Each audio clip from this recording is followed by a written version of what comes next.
Are you ready to get physical? It's time to talk some piss and more. We're gonna talk about it all. DVD, CD, UHD, VHS, clips, Blu-ray. Who knows, maybe you'll even see the laser disc today. Let's get physical. We wanna talk some physical media. Movies and TV, music and more. Come check out what we have in store. This is the Media House Stream. It's time for some physical media on FanZcene. I know it was like really popular because it like won some Oscars and whatever, but Jimmy does dance. It's got the Mighty Ducks guy. Got that guy. No! Yes, but no! He's not the Mighty Ducks guy! It's Emilio Estevez! The Emilio!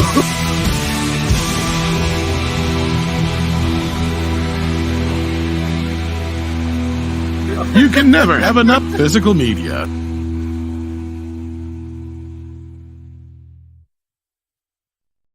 Yes, you can never have enough physical media.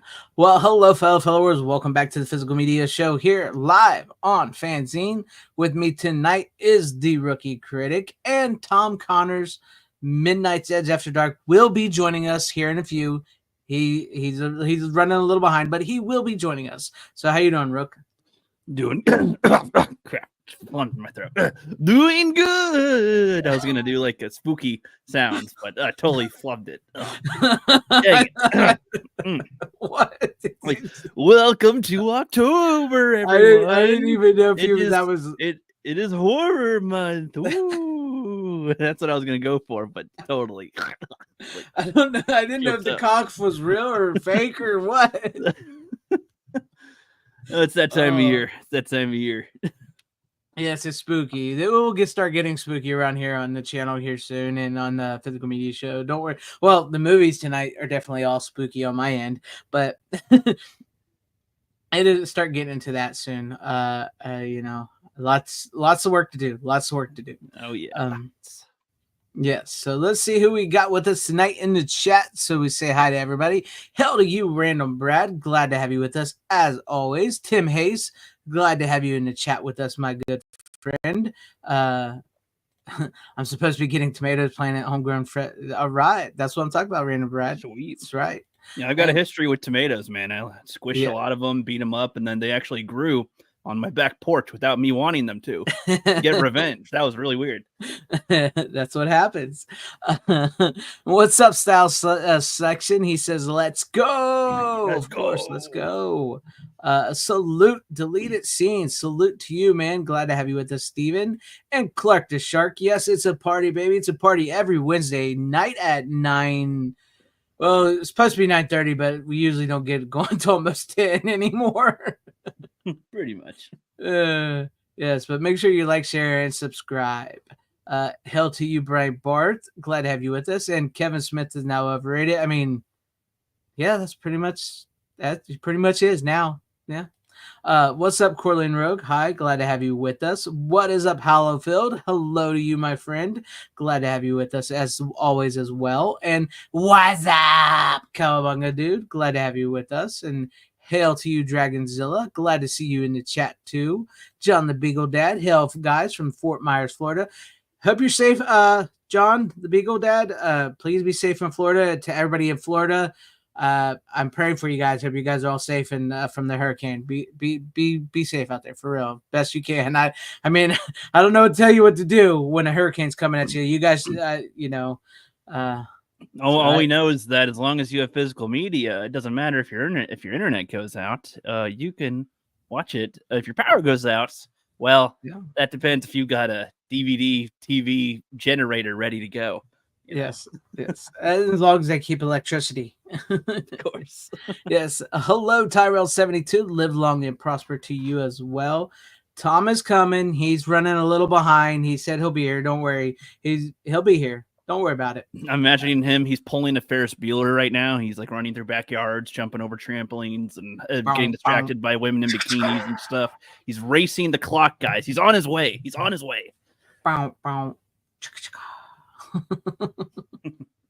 Hell to you, Berserker 99. Yes, the physical media show. I totally lost my train of thought there for a minute. Sorry. How do you, Berserker99? Yes, Hell Physical Media Show. What's up, Doba Fett? Glad to have you with us. Howdy to you. And Tom, you, I see Tom down there. I'm gonna bring him in if he's ready. I'm not sure though. So I'm still driving, chicka chicka. Chicka chicka. I didn't know if you wanted me to pop you in yet or not. I was half expecting you. Yep. Yeah. I was half expecting him to literally be like running with his phone on, like to do the, pow, pow, pow, pow. He's getting closer, guys. He's on his way. Dragzilla. Yeah, I know that's Rook's opening, man. What can you say? What's up, Venobite? Hell to you. He just announced that Dogbo will now get his home. Hello yet? Is everybody? So I didn't miss much. No, you didn't miss much. I'm just saying hello to everybody. So giving you got time to do whatever you need to do. Yep, we'll stall him. Yeah. What's up, DJ Gravy Mix? Like that name. Hi to you. Glad to have you with us. Okay. I like gravy. I like gravy a lot. We are inland, no worry. Okay, cool. But everybody down in Florida, be safe. I did it. It kept me sane. Yes. Hollifield was in North Carolina. Yeah. So he got hit by that hurricane, and good thing he had physical media. That's right. Scott Hughes, bring on the spookiness. Yes, sir. I got some good ones tonight, I think. No, we'll bring on the spookiness. Okay. But I think we're all caught up to this. Don't ever do that again, Rick. I cannot promise that. Well, hello to everybody in the chat and everybody at home. Thank you guys for hanging with us tonight on the Physical Media Show. Let's go over a little bit of news. Since I know, Tom, you're driving, I'll go ahead and talk about some of the ones I have already brought up here.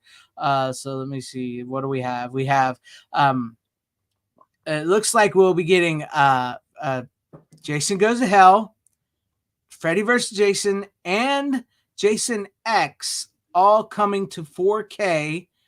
And if it's to be believed, I'll bring this up. I don't know if you've seen this. If it's to be believed, let me present it. It looks like they'll be coming from Arrow Video, because if this is real, this is in the new Factory. Yeah, fuck Shop Factory. Because they're gonna be like in a triple pack. No. Arrow's better choice anyway. They might be a triple pack, but I doubt it. Yeah, you never know. Arrow is better, considering the guy that founded Scream Factory works over there. So how do you think they're getting all these cool shit all of a sudden? But apparently this was found the Jason X slip there was found in the new Trick or Treat from Arrow, which isn't out yet. It's not out here in America, at least till the end of October. So that supposedly has been found in there, and that's where all the news is coming from, that these will be coming from Arrow, at least. So Jason X, Jason Goes to Hell, and Freddy vs. Jason, and Adam Marcus, who's a friend of the. Oh, go ahead. No, go. Now it's going. I was going to talk I about. was going to say the exact same thing you were about to say, and that was that Adam Marcus oversaw the restoration of Jason Goes to Hell himself. He said so. That was one of the main confirmations. Yes. So he did, and he also said there is talk about the work print being included of the film. So nice. Yeah, because the one that's out there is the one that's traveling around online, and it's in really rough shape. It's just like a VHS rip of a rip of a rip, dupe of a dupe kind of thing. But yeah, it is going to be the uncut version in R-rated. I assume that means we won't get the theatrical cut in 4K is what I'm assuming. That's what I'm thinking. I mean, I always watch the unrated cut anyways, because that is, I would say that it probably is the better cut of the film. So, yeah. But I'm sure they'll add the theatrical cut on the Blu-ray and everything. I don't know. Am I still good? Can you guys still hear me? Yeah, I hear you. Yeah, I can hear you. So if I can hear you, then you're doing great. Okay, good. Because for a minute there, I thought I cut out for a second. I was like, oh, my tab disappeared on me. You're good so far, anyway. Okay, good. You know how my internet is, guys. Here's one for you. It's already announced. Terrifier 3 is coming December 17th on 4K. And it hasn't even been in theaters yet. I just saw that just now when I was going through this. Terrifier 3 is going to kick the shit out of the Joker, which is going to be hilarious. I And know, I've I never thought- even seen the first two. Yeah, that's what I said. I thought I find it funny that art is going to kick a multi-million-dollar art film. So That's good. yeah, that's I mean, I love or hate. Honest to God, love or hate Terrifier. You got to respect the hell out about what it's about to do. I mean, You got to respect the hustle, absolutely. Yeah. exactly. I mean, I know it's not for everybody. I know it can be gore for gore's sake. I know it can go a little overboard with shit, but he's about to beat the Joker 2 in the box office. Think about that. The Joker 2 is about to be beaten by an independent horror film where they cut people in half and spread it all over the room. We lost Tom. Are we like back in the 80s or 90s now with that? You know what? I would say I will take that because that is a true hustle of the 80s and 90s type spirit. So I'll take that. What else do we have here? I was trying to look through this. Last Christmas is coming to 4K. If anybody cares about that. What one's that? I don't even know if I heard about that one. It's the chick from Game of Thrones, Emily Clark. Which is in a Christmas movie? Yeah, okay. No idea. Isn't that a Paul Feig movie? Is it? It might be. Is this like a newer movie? I think that's the one he did last year or the year before. Yeah. Paul Feig being the Ghostbuster dude. Yeah. Paul Feig. There's a nice big Hitchcock collection coming out in the UK though from Studio Canal. It doesn't. It's not 4K, but it's a Blu-ray set. It's early Hitchcock, the beginning. It's got The Ring, The Farmer's Wife, Champagne, The Manx Man, Blackmail, Juno and the Peacock, Murder, The Skin Game, Rich and Strange, and Number 17 coming December 16th from Studio Canal. So that's a UK release. Not so you'd have to have a region-free player to play that in the US. So that'd be a cool set to have though. Actually, early Hitchcock. Trying to say, I don't think there was much else in the way of any other news that I'm seeing here. Did we talk about Amadeus? Looks like Amadeus is getting a 4K UHD from Warner Brothers. Steelbook, region free, of course, for 4K. But I think that's a import as well from the UK. Trying to find what's coming in America here. Did we talk about Daylight from Kino Lorber starring Sylvester Stallone?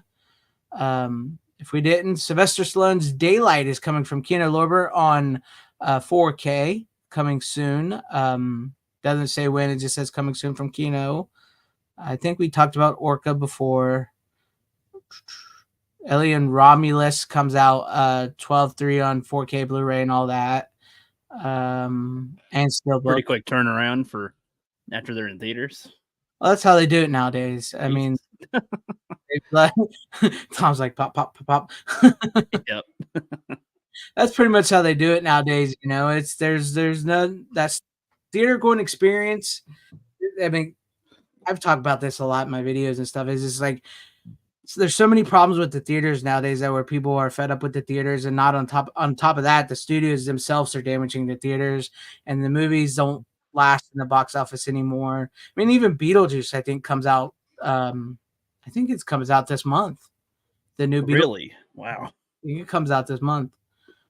Is it that they try to keep it like around when it's hot? Like it came out, and then so we can't wait too long, so we've got to get it out while it's still like in the populist mindset. Because it's because they don't make as much money. I mean, even though I think Beetlejuice actually did well, the movies just don't make as much money as they did in the box office, and now they've got to, which I did just do a video on this. They've got to the point where now people would much rather just watch it in their home. So they're going to end up paying the $24.99 just to rent it, which I think is utterly stupid. To see a new movie in their house. Yeah, it's $24.99 to rent a movie.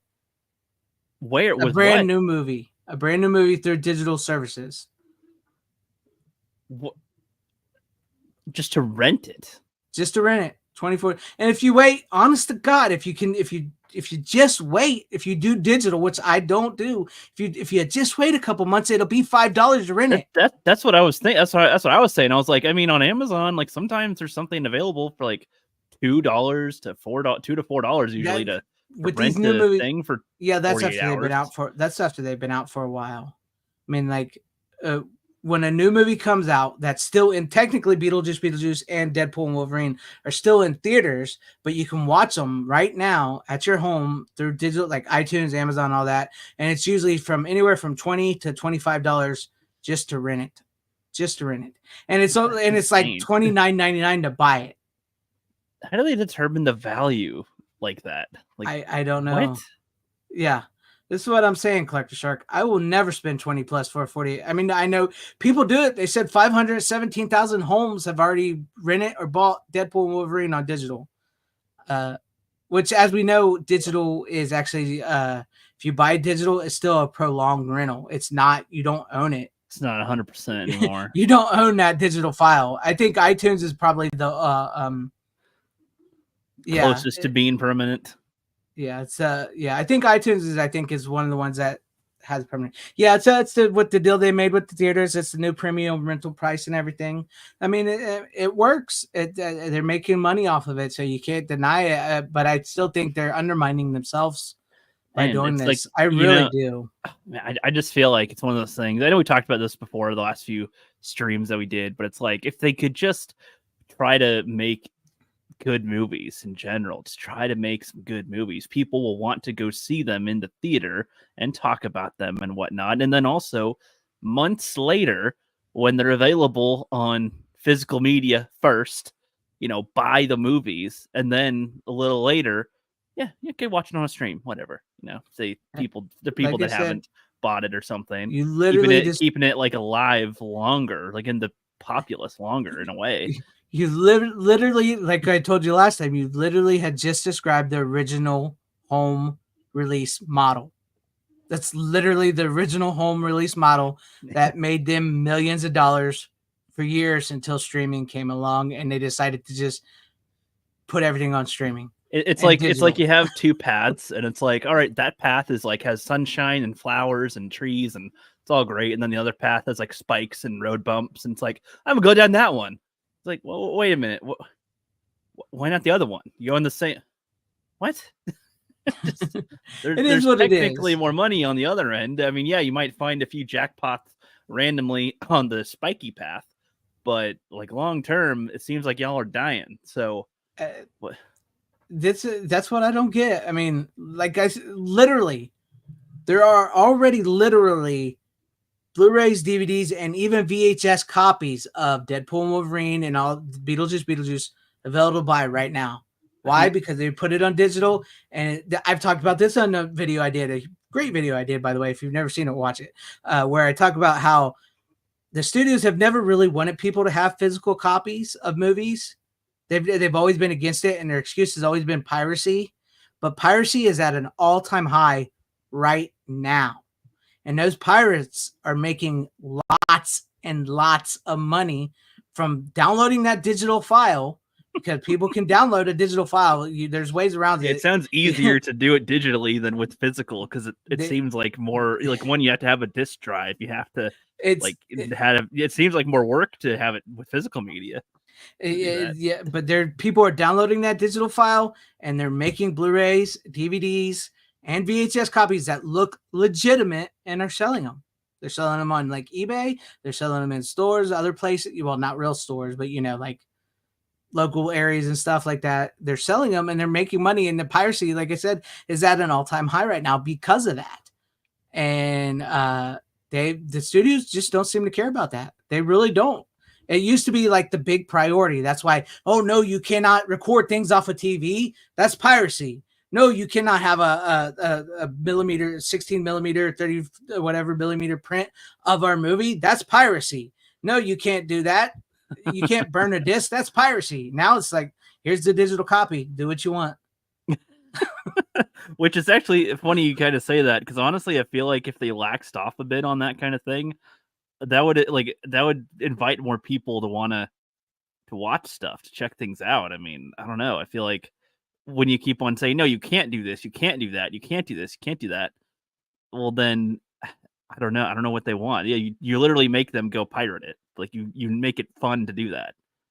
I don't know. You make that the better choice. It's insane, and it boggles my mind that they've undercut themselves so much, and they put themselves in a place where they don't care about piracy anymore. In a way, I feel like and this is true. This is true. They have more control over the digital than they do anything else, but it's leading to exactly 100%, 100% doing that anyway. Yeah. Wow, but it's like I don't know, when you look at Hollywood, I guess it's hard for me to understand what is the ultimate entity of Hollywood, or is it just the combination of studios? Is it the producer? Is it like what? Like when you look at top down of filmmakers, or like of whoever runs the distribution of movies everywhere, like even of movie theaters, who makes the rules for that? I guess I'm trying to think about how it works. Like the studios and stuff make a deal with the theaters. They used to the theaters used to get Tom needs to be here for this. Like they used to get like a percentage cut of for putting them on so many screens, and then they'd play.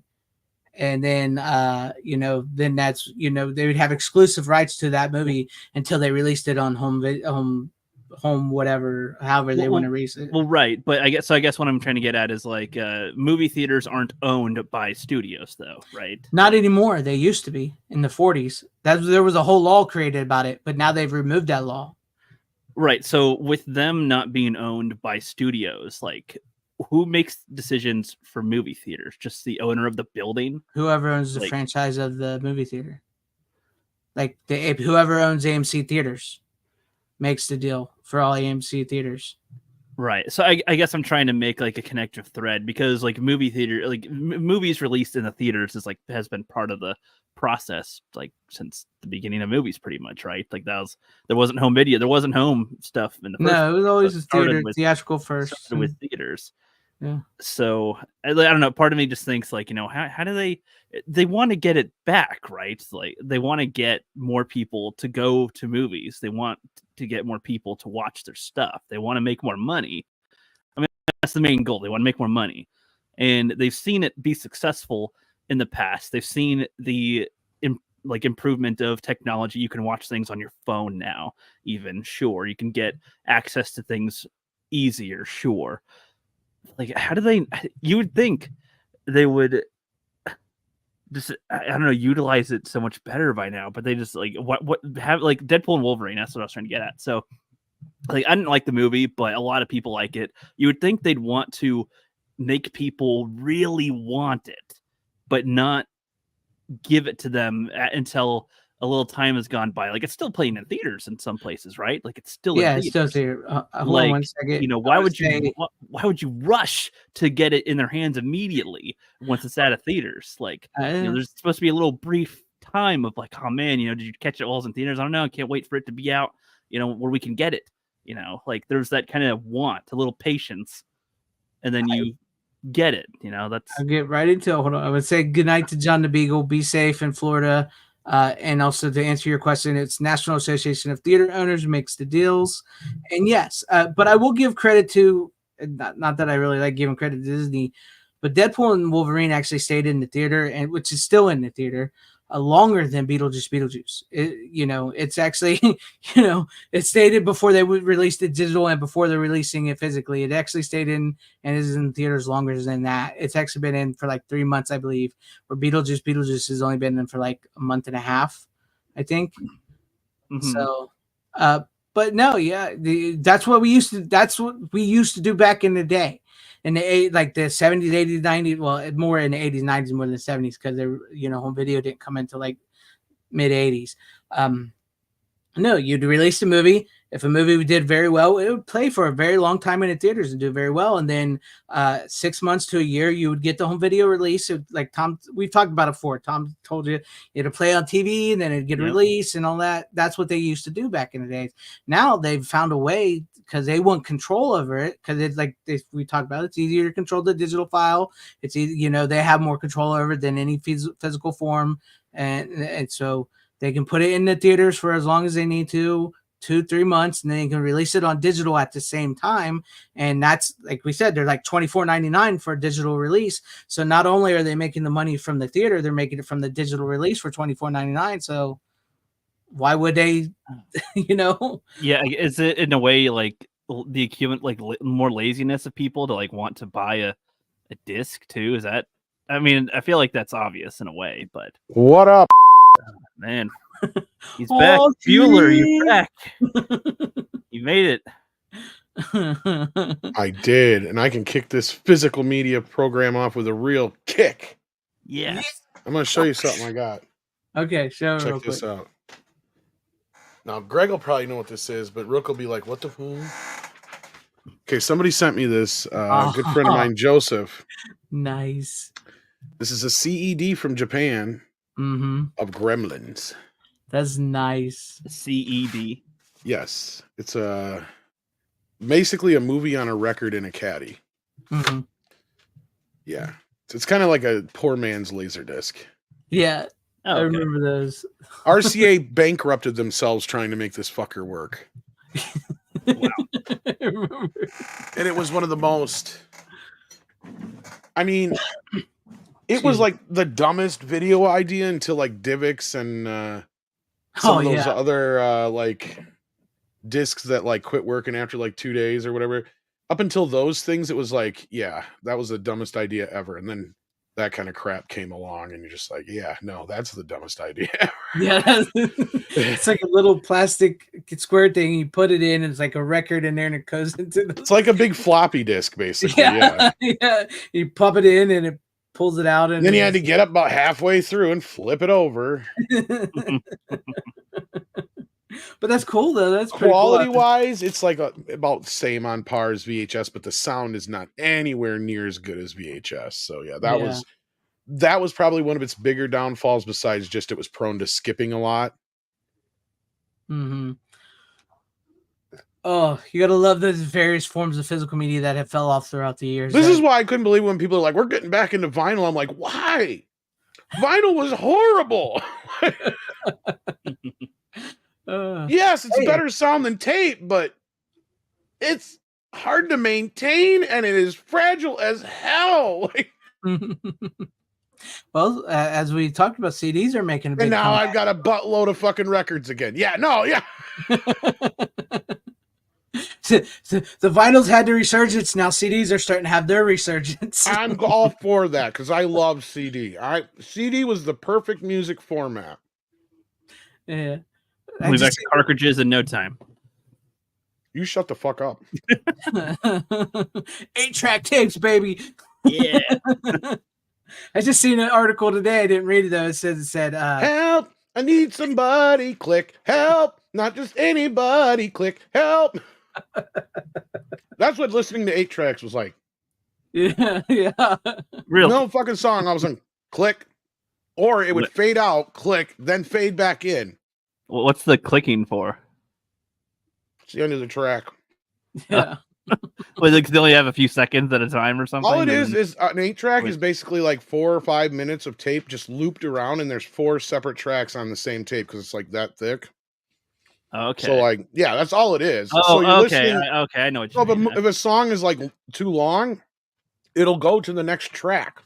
So it'll stop in the middle of one track and go to the next track to listen to the rest of the song if they didn't set it up properly. Like smart guys would go in and they'd reconfigure the songs.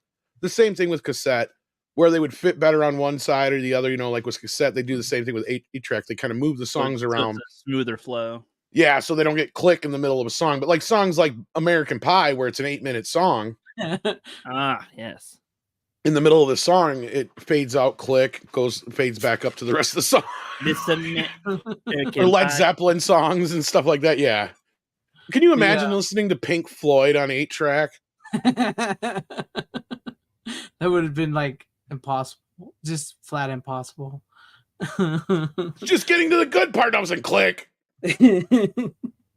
But yeah, I did see an article today. It was just a temporary disruption, Rook, but it was one of those things where it'd be like, I was just getting my groove on. It's like water torture or something. It just you notice it as it goes and goes. It goes. It was like every 4 or 5 minutes or whatever, but yeah.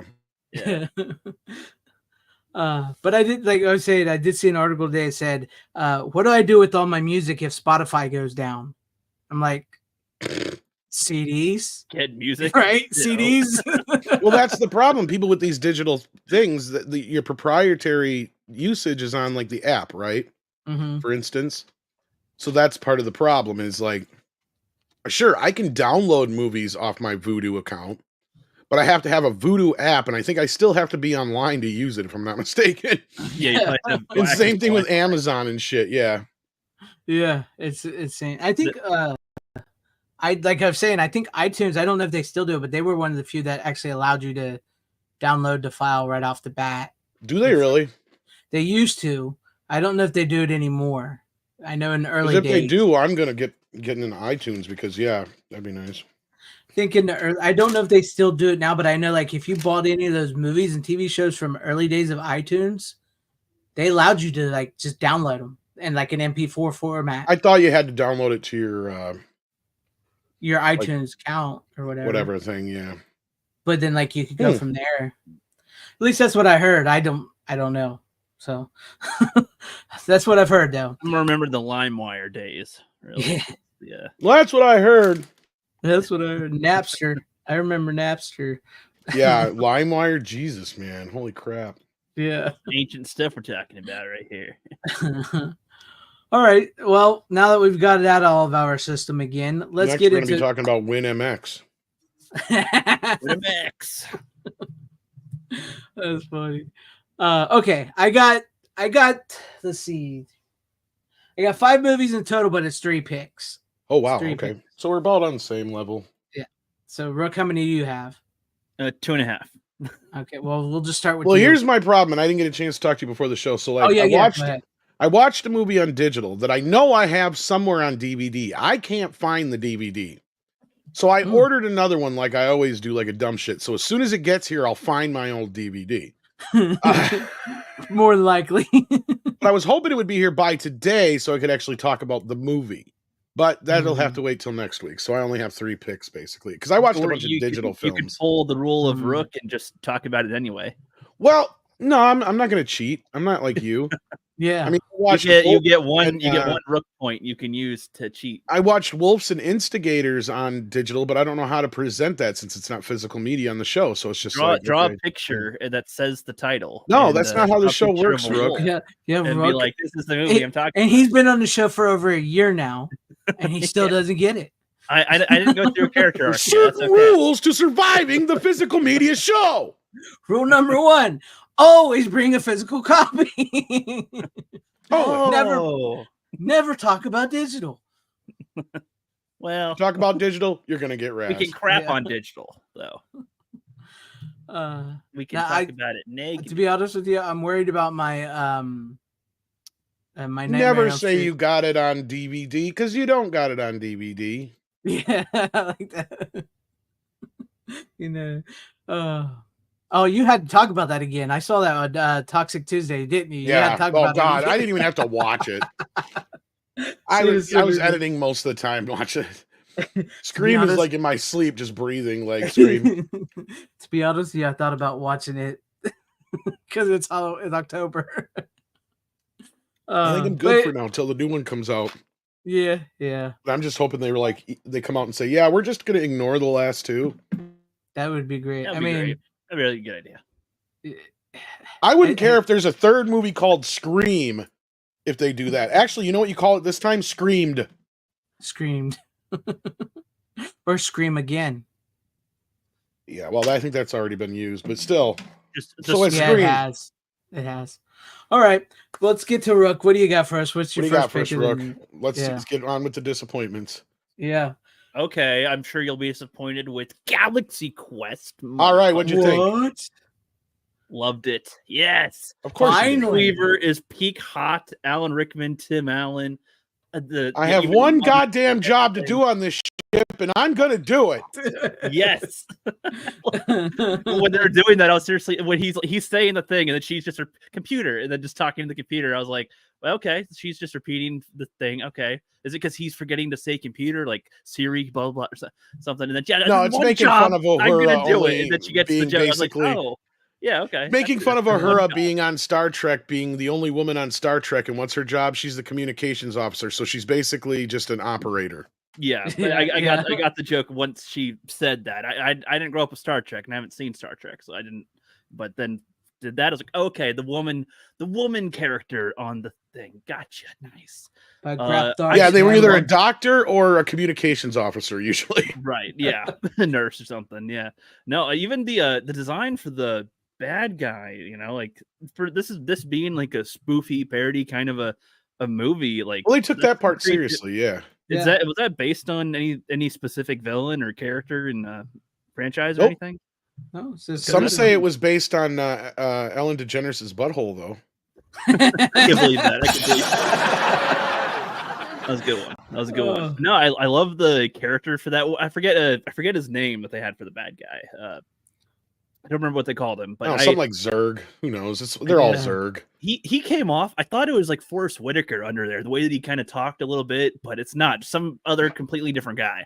But like just the way he presented himself was interesting, kind of cool. I like it when he discovers he's like, you guys are playing at war. Like what are you doing? And like the whole society. Oh, because he's smarter than the good guys to figure it out. Yeah. Yeah. And then it's like the fact that whole society like based it around the TV show to try to combat the real like aliens and villains in their world. And it's like, oh, we're almost extinct. And it's just like, okay, like great. I love it.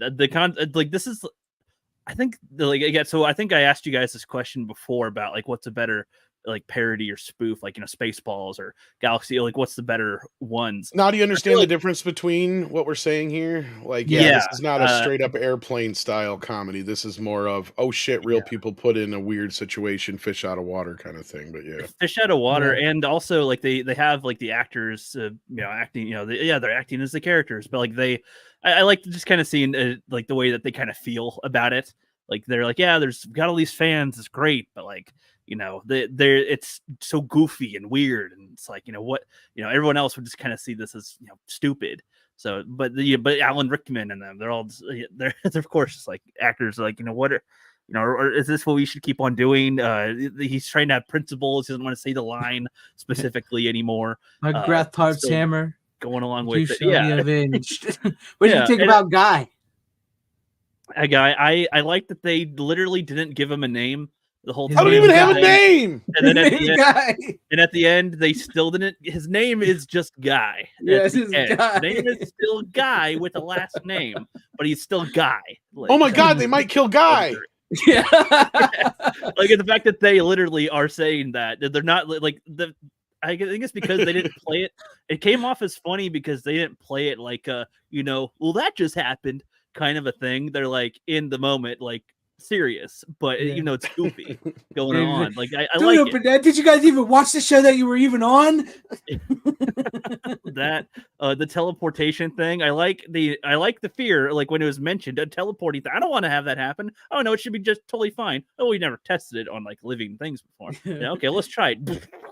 We modeled it off your hand movements from the show. I love that. It's like, okay, we got problems. So still got to do this. I liked it. I like that the aliens are like actually these weird tentacle creatures that can like take the form of humans. I like it when alien creatures aren't always just humanoid creatures. It's more of a feature of their technology that can make them appear human. With them, I like that. And for this being like a more of a goofy comedy movie, that's like I think a smart choice in general that I think real movies that try to take themselves really seriously should do more often, like having non-humanoid alien creatures be characters that you interact with. So like how is this getting this? What year was this? The 90s? Was this one? I think it was like 99, wasn't it? Like it's just on the end of just at the tail end of the 90s. Yeah. Yeah. Just It's really good, and even again, like Tim Allen, like with his whole like he wakes up, he's all hammered, and it's like, okay, yeah, let's do our shoot and whatever, and goes to the spaceship. Like, yeah, I like how he's not caring about it at all, and then finally he's kind of coming down, and is like, okay, what the hell? And as soon as he's back on Earth, he's like, all right, wait a second, I need to go back up there, like. That was like he's like that was kind of cool. But like the whole time he's not really getting the danger aspect. Like aliens can go and kill you all yet, but it's like I like how that happens. I like how they don't join him right away, but then they're just like, well, how are we going to get another gig? Okay, whatever. Let's go. Okay, let's go. And then they go there and just like, what the fuck? Let's get out of here now. Just maybe we should go with Disney. They set up a lot of things that I knew they were going to set up on, but they spaced it out again in the type of way where I forget about it when the moment comes. Like it can only go back. The whatever thing could only take you back a few seconds or something. No, that's kind of dumb. It was like a and minute then they or go whatever forward. it was, It's like 10 or was it 3 minutes? Yeah. And I was just like, okay, just the way they did that's nice. The way that Justin Long in there is a little nerd guy. He's like, I heard what you said. Yeah, I don't. Yeah, this movie knows how to treat the fans. Yes, it does.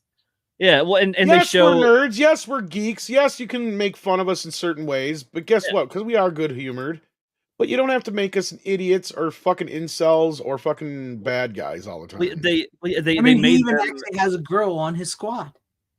Yeah, well, and they made them seem like, the stuff that they have been inspired by with the TV show, they apply that to skills with computers and others. And the only time I remember like geeks like this being treated just as good was in the Star Trek episode where they accidentally send Timmy back in time. They got to get the Star Trek geeks to help them, but then they start a fight, so then they're not getting along. So Timmy's like stuck in time. I think it's even called Timmy in Time, but yeah. Anyway, sidetrack. But no, you're good. Yeah, no, I like that they utilize them in that kind of way where it's like, yeah, they are depicted as dorks and nerds who don't go out, but they also have qualities, intelligence. They're not just I'm just a nerd in my room. Okay, like they can rise to their challenge, and it's their dream come true of like, oh, the stuff that we watch is actually for real. What? Okay, we'll help you out, sir. No problem. And like when he calls up his buddies, I'm sure they're like, okay, I don't know what you're talking about, but this is fun. Okay, whatever, let's play along. Okay, cool. Yeah, cool. And helps them save the day. I liked it. It's Sigourney Weaver's like breakdown moment. There's like all the obstacles in the way. She's like, why is this in the ship? Who wrote this episode? Okay, I like the movie for kind of showing the actors like what they have to kind of go through. They're like, what, I want to give my opinion, but our opinions are not always chat on. So they're like, we got to go through some of this stuff that is sometimes crap, sometimes it's great, but I like the actors playing in the real life type of aspect with it, like the actors having to be heroes in their thing, but still commenting like with being their ship and whatnot, just navigating and episodes. This is just like in that episode. That's where the guy got killed.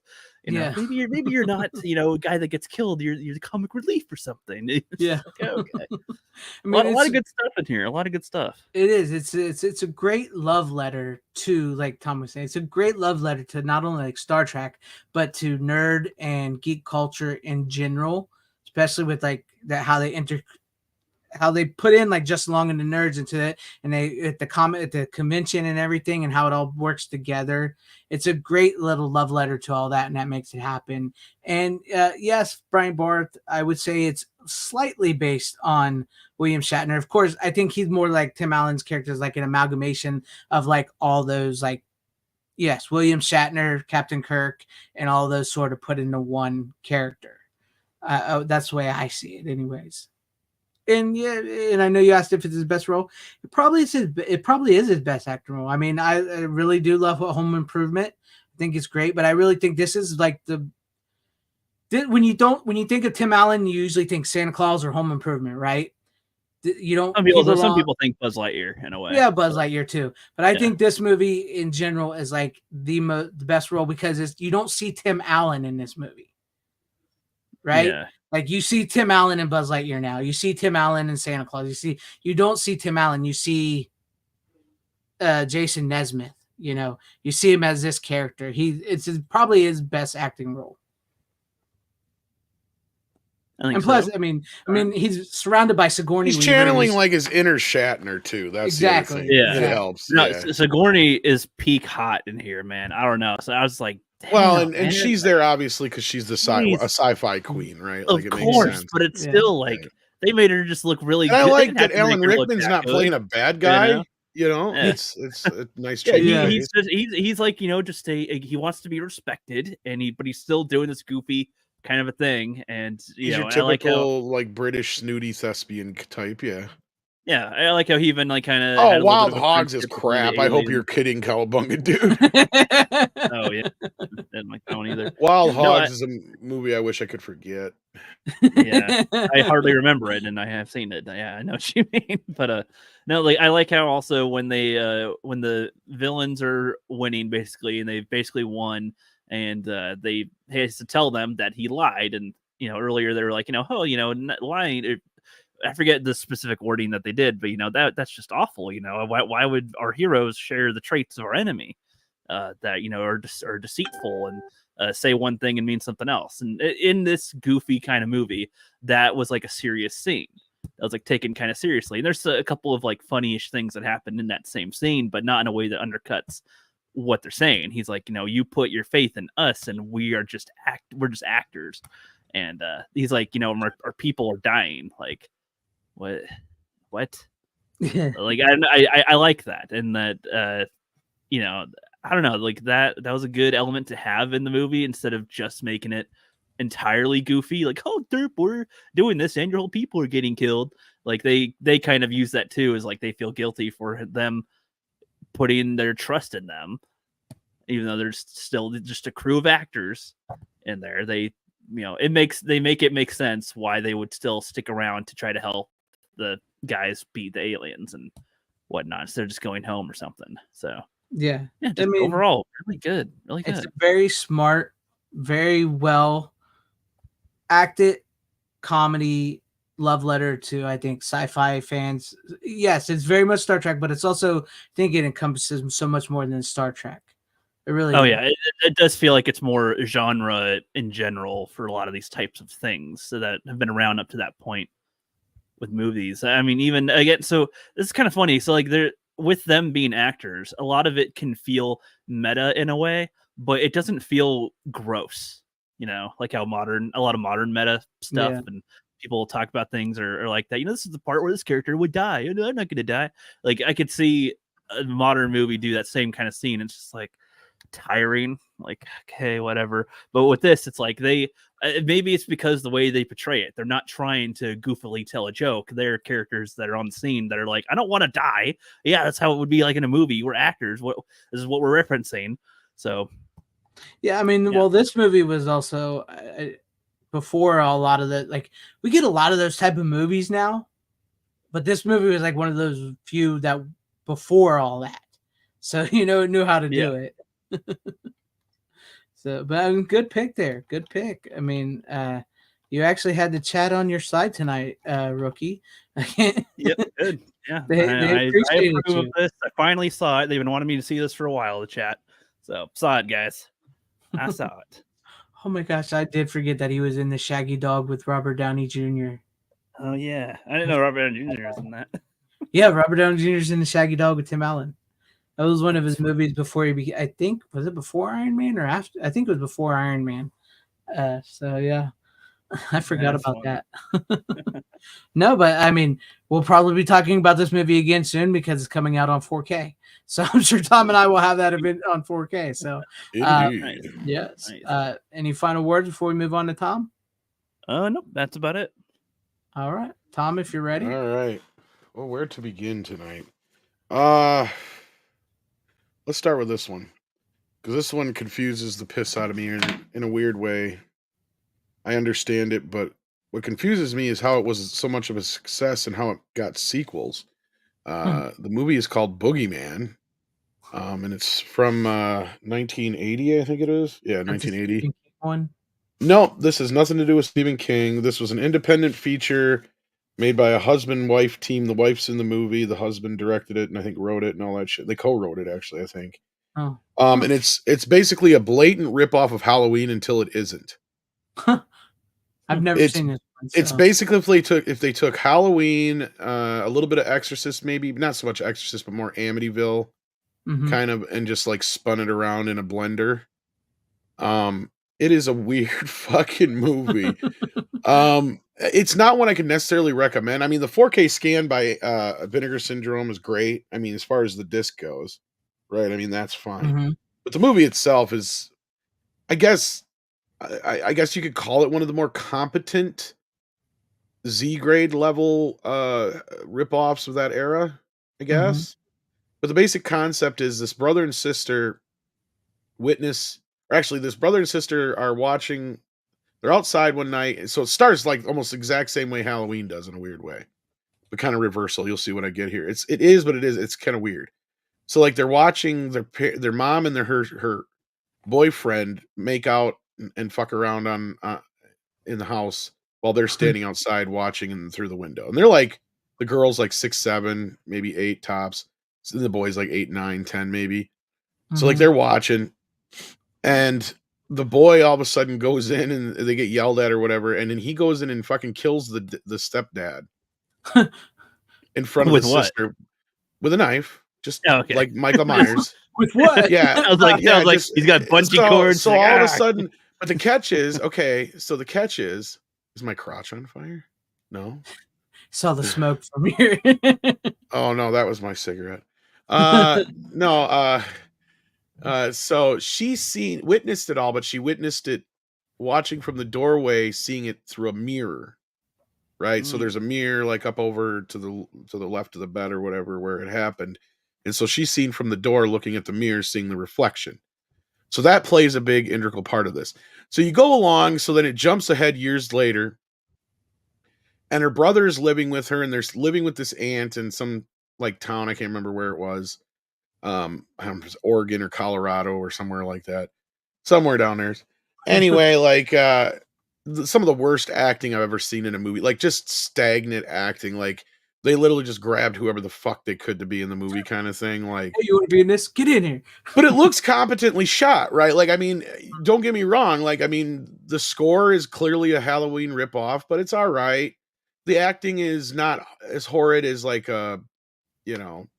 maybe even some Full Moon movies for that matter, but it's still not, True. even B level in some cases. But it's just like, okay, so that you jump ahead and they're both living together, and the brother, of course, hasn't said a word ever since it happened. Right. Right. And their mother has just kind of alienated them or whatever. And what all kind of stems it all off, starting things again, is their mother gets a hold of them because she's dying. Okay, so the husband of the woman is like, you got to face all this shit and blah, blah, blah, blah, blah. So then the movie starts going along and you're like, okay, all this is going to do is set the brother off like Michael Myers down the path. And it does. It kind of starts out that way. Like he ends up choking this girl, doesn't kill her, but he ends up choking this girl and some other shit happens. And then they just kind of drop that plot point. Like it's just, then all of a sudden it's like, oh no, it's not him. He's not the problem. It's the mirror.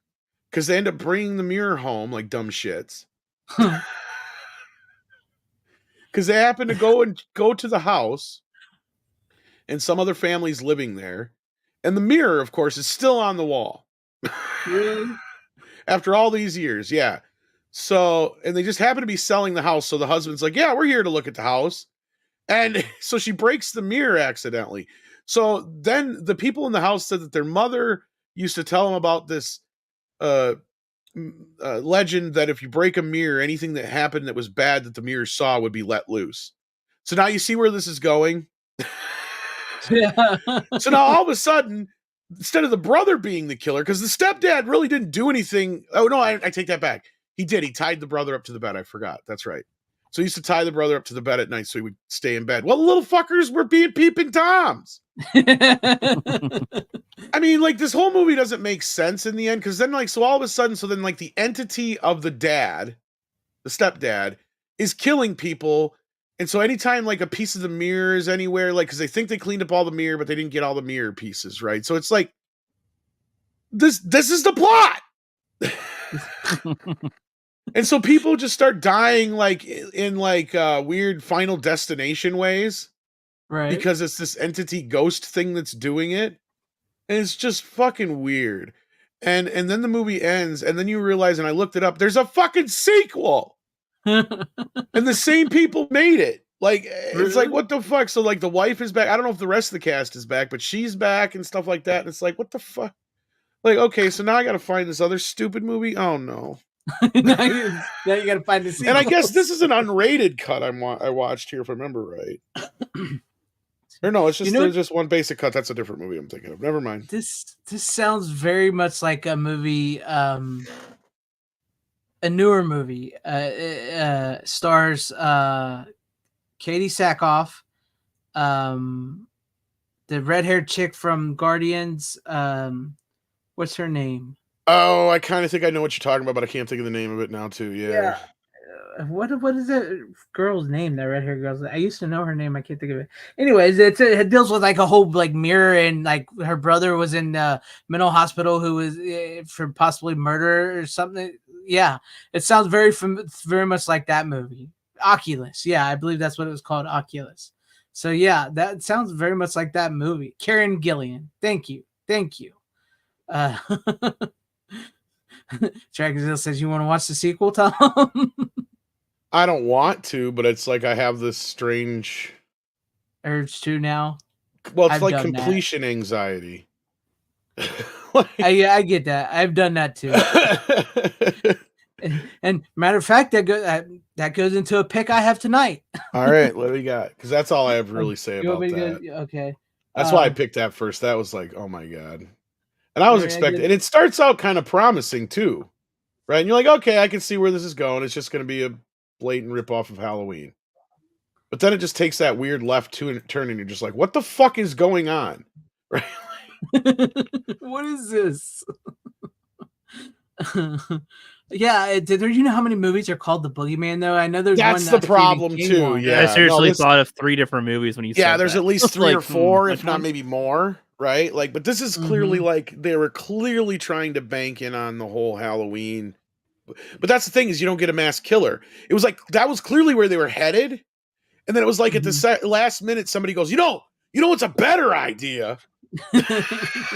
What if it's a mirror? Because they it was like they went and saw Halloween, then they started making this movie, and then somewhere midstream of making this movie, they went and saw Amityville or Amityville 2 or something like that, and they're like fucking like, oh, I got a better idea. Like, it's like, but we already have the shot where the guy's choking the bitch. Fuck that. Who cares? He didn't kill her. She's still alive. And I don't know if it's implying that the brother is being like possessed by the stepdad at that moment, or because like at that point you're just because it really does this building up. It can't be, because it does this building up of like all this shit that keeps reminding the brother, and he even has a knife collection. Like, he keeps stealing knives. Like, it's clearly being set up that this kid is headed down a road where he's going to go on some Halloween killing spree. No. He's going to be the hero of the story. And then, not really. He just kind of is there after that. Like, he has it's like they just totally forgot. And it's almost like and then he does say, actually, no, he actually comes in at the end because they have the Nightmare on Elm Street 3 ending, right?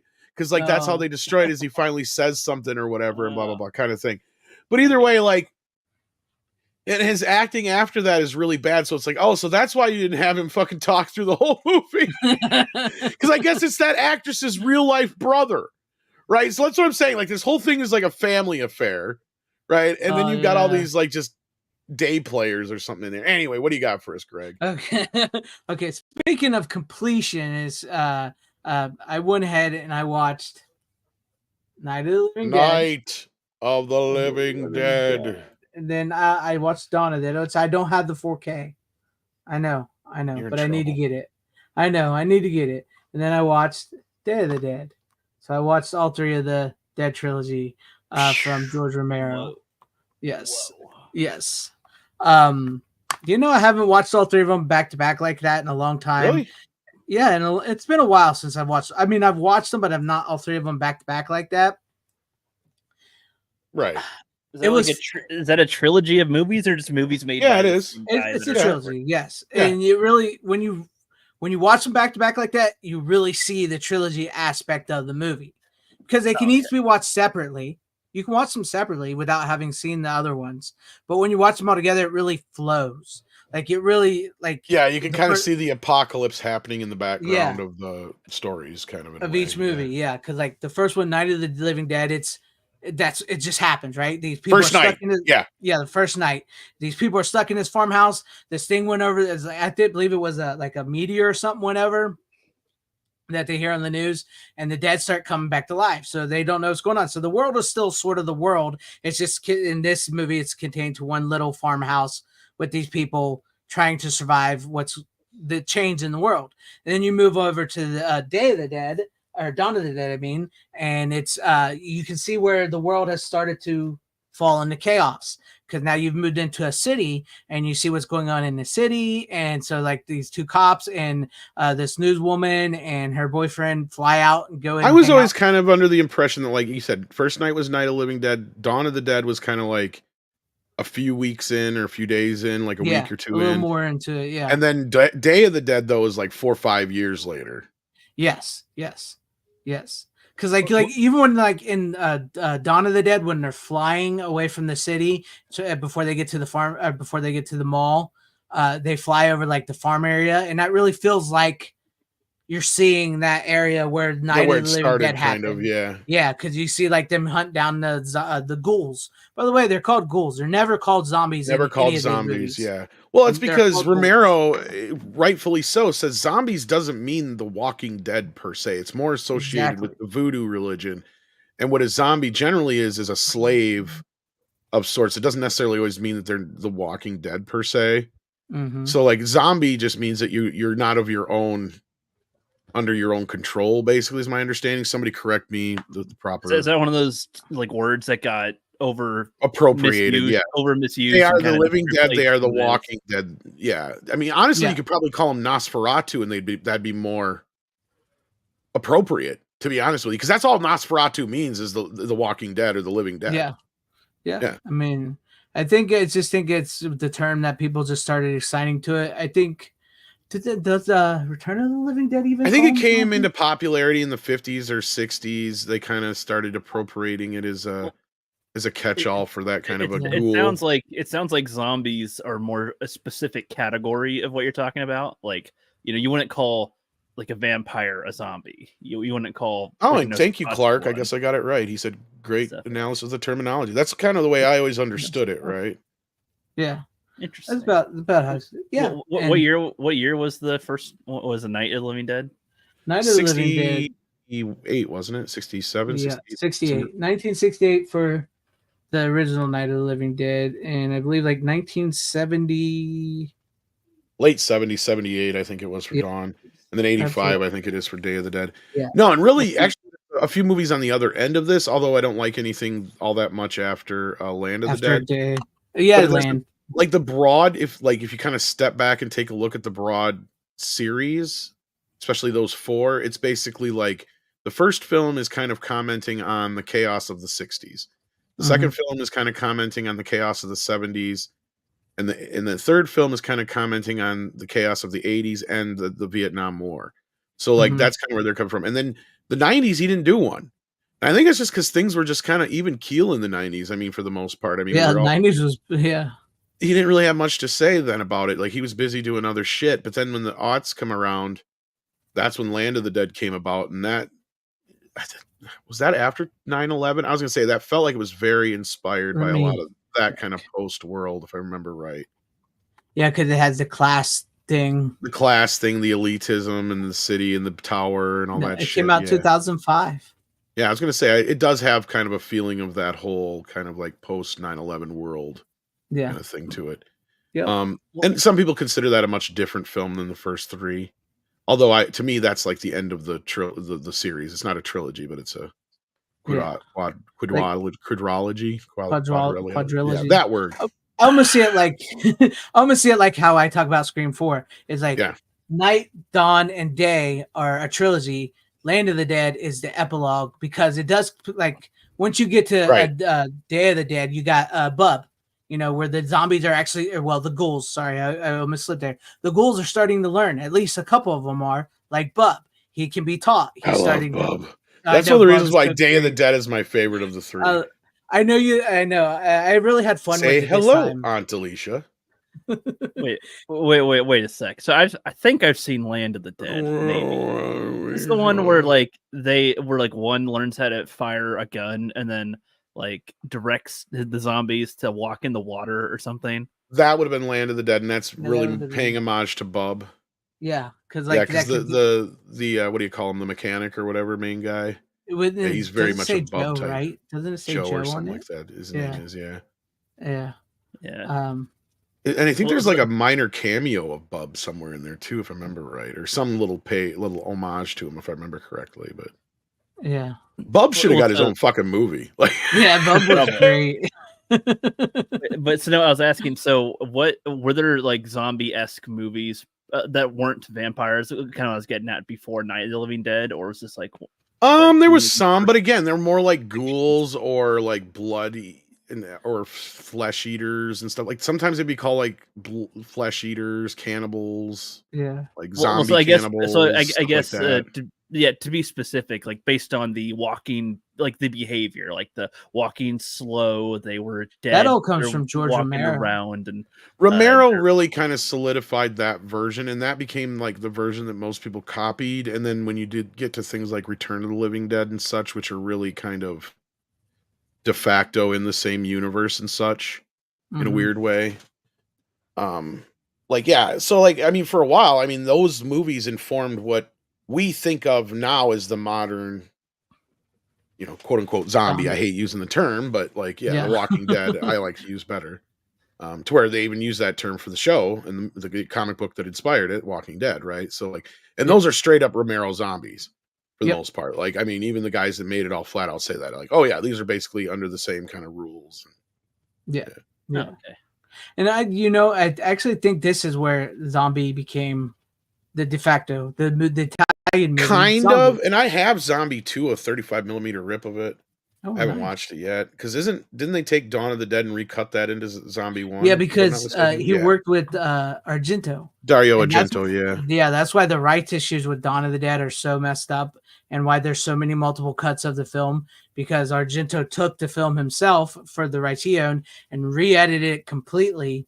That's why you have it, which I need to get. He cut out most of the funny stuff, basically, is what he did, and I think his version has more Goblin music in it, if I'm not mistaken. Yeah, the music is different, and I think his is a little bit darker in tone. Yeah, it's more. Yeah, the tone is a little bit more in the darker range than. Yeah. I prefer the theatrical or the unrated cut or the whatever you call it, because they're both unrated. The extended cut. Although, honestly, I don't know what the big major differences are between them. I know it's a little bit longer, but I've watched them both so many times and I can't even remember what's in what anymore. Yeah. But Day of the Dead, I know, like we've talked about that before. The sad part about that is I think that they still haven't found the negative for it. Yeah, big problem there. Yes, Day of the Dead. Apparently, if it was on that what's his name's Planet CHH's channel, because he talked to the guy that works for Arrow now, who was one of the founders of Scream Factory.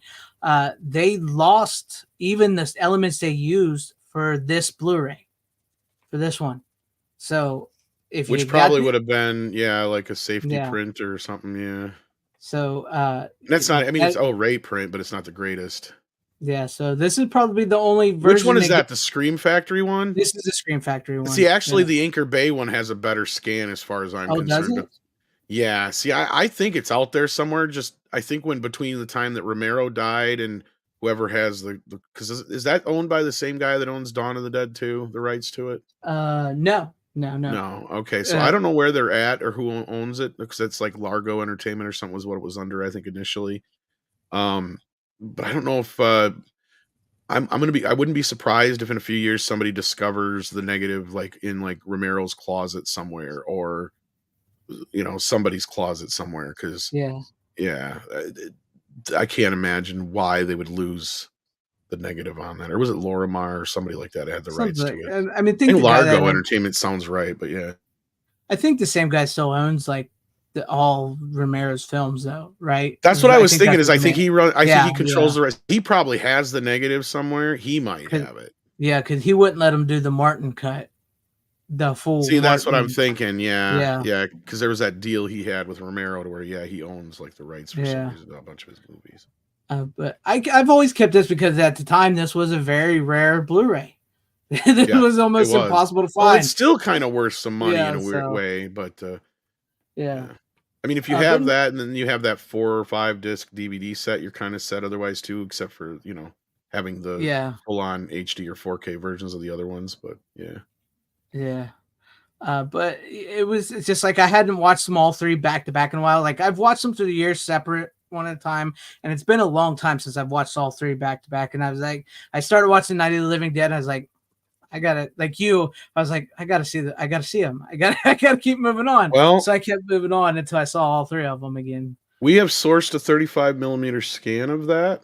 It's not going to be as good looking as the 4K one, obviously, but that is one of the movies we're going to be working on in the near future. Nice. We're going to be doing some stuff with. So yeah. The foreign Duck Nation, the foreign version, the Dario Argento Italian, UK, whatever version is the one. It just does some different music cues. Yeah. I've only ever seen the one zombie. Well, I've never technically even watched that. But no, it's really great, and it like I said, when you really watch it, what also really makes it like with Dawn of the Dead or Day of the Dead, Laurie Cardell's her dad is in the first movie. I can't remember who he is. I think he's the news guy. He's either the news guy or the whatever. So that's her real dad.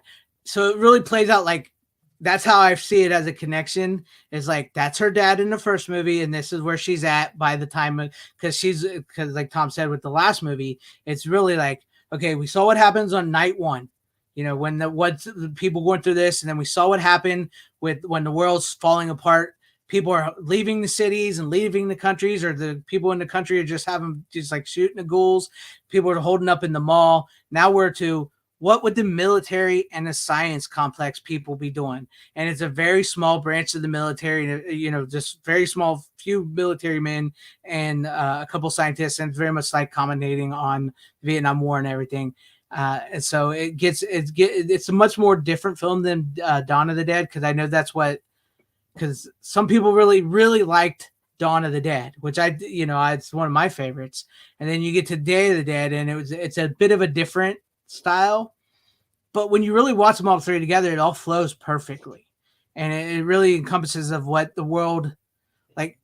It's really weird because at that time you could see how the world could have turned into something like that, into an apocalyptic world, and much like we're at. I think it happened a lot faster than what they portray in those movies. That's the sad part. Yeah. Because I remember getting that disagreement with people over the Mad Max films, because people are like, oh, they're not in the same continuity. Even the creator said that. Yeah, I'm like, yeah, and that's his revisionist fucking history too. Because clearly Max is the same guy. Mm-hmm. It's just that the first film is when it's all just before the apocalypse is happening. This is what brought it all on, was these rampant gangs, lack of gas, shit like that. The stuff that we'll probably end up dealing with in the next 20, 30 years. Right. Yeah. And then, but they're like, well, I can't believe we get to that bad that quickly, because it's only a few years. I'm like, are you shitting me? Like, when shit shut down for 5, like, do you not remember just a couple of years ago when shit was shutting down and people were fucking killing each other over? I was going to say, like, just even before that, when there's like been a blackout in a city, that's like instant. Everybody's freaking out because exactly. My prediction is now it would be faster than ever. Right, like if something like that would have happened in the 90s, the 80s, the 70s, society would probably survive for a while. Right, you had enough people that grew up in Boy Scouts and shit like that knew basic survival instincts or survival techniques. I should say, not instincts. It wasn't as much reliant on. The whole point of these movies really shows you that we as humans are our own worst enemy. We truly are. Now we really are. Like if shit, that was my point I was getting to, is like if shit hit the fan now, these kids without Google would be fucking lost. Yeah, it'd be horrible. Grown to actually, and they'd fucking kill everybody who knew anything, so they'd be fucking lost after about a week. Because anyway, all the movies that made humans the bad guys, like, oh, that's not true. That's accurate. over time that has become true. Comes sadly Yeah. more and more accurate. It's become Sometimes quicker. it makes me think we need a zombie apocalypse just to kind of clear That's things kind of out. honestly, hardship brings. And the like, thing is a strength, lot of the you know? rednecks just Like, kick I don't back and be know. like, "Why aren't you helping?" Be like, "We're helping. We're letting them clear out the idiots first, then we're gonna take care of them." we get lots of That's more pretty to much do what after happens this. in the movies too. That's, I mean, he nails it. Yeah, But that's a no, good point. yeah. Captain Rhodes, I think. Yeah, Day because of the they Dead- drive the zombies out of the countryside into the Yeah, city. no problem. I mean, like when they're flying in Day of the Dead, or Dawn of the Dead, when they're flying over and looking down at the countryside, they're all sitting there drinking coffee, having a good party, and just killing zombies. Piles of them burning, yeah. They're just having a good old time. Like it does not affect the country. And trust me, Trust as me, somebody who rednecks lives would out in the love country, that. I I live out in the love country. it. We would be we fine. get to kill We some would be zombies. We fucking gotta fine work here. our crops. We're There good, would be you no know? problem. Yeah, I mean, he'd be I like, would you know what the living worst normal. part of this is, Ed? I just had to kill my cousin Phil. But this is fun as shit. We're gonna have a barbecue. Yes, it Worst would part is be. we need some more ammo. That's about all. We just need to unlimited. Yeah, that would be supply. the biggest. They'd come into concern the of city them, just to get ammo. You're right. yeah. We As ran out far of as- ammo out in the boonies. It's true. As far as Captain Rhodes and Day of the Dead, I do think he was crazy, but I don't think he was like. I know he's a dick in Oh, the movie Rhodes and is stuff. fucking nuts. Is more. Yeah, That's the thing. he's Is crazy. it's a battle of who's more crazy, Frankenstein or Rhodes. Exactly. 'cause That's the kind they're of thing, both yeah. insane. They're both. But- He's lost his shit from the stress and everything of what he's been put through and what's going on in the world and being down there with Well, all they're them. both right and they're both And they're- wrong, right? Exactly. Because they both make good points. But Well, the they're thing both is at insane. the end of the day, what the fuck is the point of trying to domesticate him? Right? Exactly. Like Rhodes said, so you that was just a basically plot got to in give surgery Resident to Evil 3. a bunch of fucking zombies that only 2 or 3 baby people in the whole world can fucking perform. Yeah. And then you got to train them. Yeah. So who the fuck's going to train them? And it's like, so that basically that'd be if tomorrow we decided, you know what, we're going to domesticate bears. Like, Hey, just hey. out of the blue. Pretty much. Let's just Hey, this try was it. They tried Yeah. that in Resident Evil 3 as well. It's really dumb. No, but then at the same time, Frankenstein's Yeah. right. He's like, and Rhodes is like, let's just go start blowing the motherfuckers away. He's like, well, the time to do that would have been at the beginning. You don't have enough bullets now.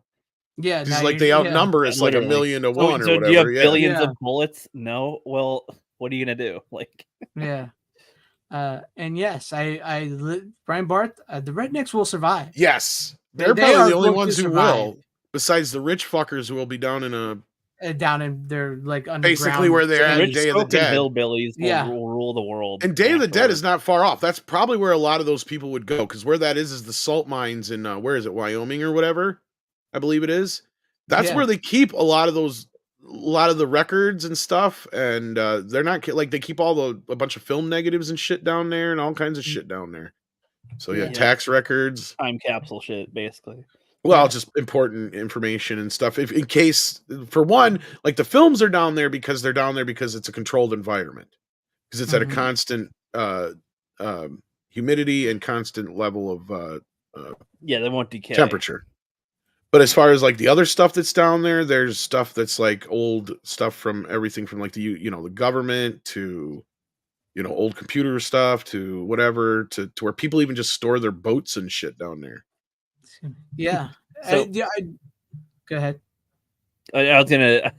You go first. No, I was gonna say you were really But they use the real place to film it. That's what's kind of cool. So like once shit hits the fan, that's where these people will go. That's what I was gonna say. You probably have almost a 3-class system. It would still be basically 2-class because I do think the rednecks and stuff would have pretty much the rule of the land up top. They'd where all the become the rich rich people- folk. They'd become not so much rich 'cause that they would just have the- control all the. I mean, because rural they have the areas. resources. Because Yeah, they all have the the rural- resources. And the and rednecks might skills. save a few cities, right? Yeah. If there's some rural city, like cities that are real close to rural areas, like up in Wisconsin here, or Mhm. maybe like over by Greg there in Ohio, like you might get lucky and a bunch of the rednecks will come in and save like Madison and Cleveland or something like that. But yeah, Yeah, that's what I'm saying. But like what I say, like 3 classes, like because the rednecks would have most of Milwaukee's the on their rural own. They got areas. enough guns. Yeah. But then Sorry. like in Land of the Dead, where the rich people stayed in the cities, they would have that class where like they would be up top in the high rises, controlling everything, and the poorer people would be on the bottom. just like in Land of the Dead. And then taking like the risks. Yeah. the governments and the other rich people would be living underground in their little cities underground. Well, that's what I not like even about Land of worried. the Dead too, is because sooner or later somebody would find a way to profit off this, Yes. right? In some way, shape, or form, it just would happen. Whether it be somebody's government, some organization, what have you. And you're right. Like if a bunch of massive amount of people started dying, just think of all the real estate and stuff that would just come up on the market. It'd be insane. It'd be insane. Yeah. I know in Dead Rising 2, the video game, like they turned like the zombie outbreaks that keep on happening around. Like they know how to gather some of them up, and they turn it into entertainment. They get chainsaws on motorcycles and have it a game. All right, Oh yeah, rednecks would have an arena for it. Which guy it would gets the most replace kills, WWE and shit. It's gladiator stuff. It's the sporting event. It's like, yeah, all right, you're gonna have this contest. You'd have and, two zombies fight and shit. Yeah, like You'd they have made it zombie a huge football, entertainment. man. And it's like, all right, yeah, I can see that. Yeah, okay. Now, where do you guys put Zack Snyder's Dawn of the Dead? You know what's ironic is I think Snyder's is out Dawn of the Dead. That's the only I've seen that. We in, like, actually James do like- Gunn's well-written script saves his ass. I just remember a few things in it, like There little is some baby good zombie, stuff in it. like, That's hey. one of the worst things, but like I love the relationship between who is it? Is it Ving Rhames? Is that who's in it? Big Ving range. Yeah. Yeah, him and the guy that across the way when they're doing the yeah. signs. With the guy Like that I thought was a nice addition. I didn't think they needed as many people, like as far as adding to this bunch of people. Like I liked it better when it was a concentrated group. Yeah, it does get a little crowded in the Yeah. movie. Yeah. But I mean, as far as remakes go, it's not bad. No, It's it's not not bad. horrible, but I think it's just because he had a good script to work from. Mm-hmm. And clearly James Gunn is a fan of this kind of shit. So yeah, he paid Yeah. homage and built upon, and he was the only one, but Yeah. I think that's a big part of it. No, they wouldn't. They're done. No, they'd be like, they wouldn't fuck even you. bother. They wouldn't even bother being in contact with him. Be lucky if we save out of if they I say we because I am kind of a redneck. Be lucky if we'd save Vegas at that point. You never know. There'd be some. Hey, I want to go hit up them slot machines. I can win Yeah, now. we'll save Vegas, but LA, fuck you. What do they need up north anyway? And Arizona can fuck itself. Okay. I'm gonna go see what's his name. I'm gonna go see Wayne Newton live. Let's I go. could see there being Alive. I could see there being redneck territories. All right, this is America Yeah, 1. zombie that's America, Newton. that's America 2. That's America Jones. 3. Each of them have their own American nation. Oh, Texas would be America. I mean, plain and simple. Texas would it could live on its Yeah, own. no, but would the other states allow Texas to be the ruling America, or would Probably. they be America Yeah. as well? I think 'Cause, nobody would really mess with Texas. I mean, really at that don't, 'cause- point, I mean, Texas is probably kind of like the playing field to where a lot of it would. There's enough room to fight them, and there's enough people That's with what guns I say. That's to what fight I'm 'em. saying. If we're talking about just the South, like, yeah, all 'Cause right, they're this just is gonna America keep 1. moving and keep moving with the food, right? Like as soon as they clean up one place, you know, like honestly, I mean, that's kind of where like they're driving them out of the out of the country into the city. I think is what happened in Dawn of the Dead. But yeah, because like I think it's only supposed to be like a week or two after the first movie, but even though yeah. it's almost a whole decade. But yeah, Yeah, it's almost a whole year. But no, I really liked it. I really like these movies. That they flow great together, especially when you watch them back to back. They really feel like it's the same world in each movie, and this is where the world has progressed from night to dawn to day. And I really think what really helps is that Lori Cardille, the actress, her character in the last movie, is related to somebody that was actually her dad is Right. in the first movie. I really think that helps book in the movies in a great trilogy fashion. And like you said, it's a quadrilogy really once you get to Land of the Dead, because it is like his last good movie, his last good one of them. But I feel like that's like the epilogue, because like I never made it through Island of the Dead or yeah. whatever else there was. Mall of the Dead too. Yeah, what was all of them? Yeah. Oh, it was like Island of the Dead, Survival of the Dead. Oh I think yeah, there was all that, another yeah. one. And it's like I think maybe it was Archie. One of them was Godzilla a said- found footage too. I think. Yeah, that was. I think that was. I can't remember which one was it. Diary of the Dead. That was Diary of the Dead. That's the but other one. Yeah, I think it was RJ Godzilla or someone in chat said by the end of Land of the Dead, the world belongs to the ghouls, the zombies. So yeah, pretty much. By then, that's why I say it's the epilogue. But no, yeah. If you those are great movies, I recommend them. And also, then I would recommend watching Return of the Living Dead because of the way the rights issues worked out with Night of the Living Dead, because they were not allowed to use. It is one of the most direct sequels / satires. At the same time, it's fucking amazing balls. Because the dude George Romero's writing partner, or whatever, he retained partial rights to everything they created in the first movie. And so George Romero was not allowed to use the living title anymore. That's why it's Dawn of the Dead, Day of the Dead, not Dawn of the Living Dead or Day of the Living Dead. He wasn't allowed to use the living part. And that's why we get Return of the Living Dead. And it's like, you remember the movie? We got him downstairs. It was all real during so it's like, it's sort of like Tom said, it's like a satire and also sort of a sequel and everything. So it works. And it's a great comedy. But there you go. That's we talked about that a lot longer than I anticipated. So there you go. Well, it was 3 films that do deserve some respect. So very respect. And the Criterion looks great of a night. So. It does. Yeah. What do you got for us, Rook? Excellent. All right. I have Dial M for Murder. Hitchcock. What? Yes. I still need to watch. I think I got that one in 3D. So you didn't even watch the whole fucking movie?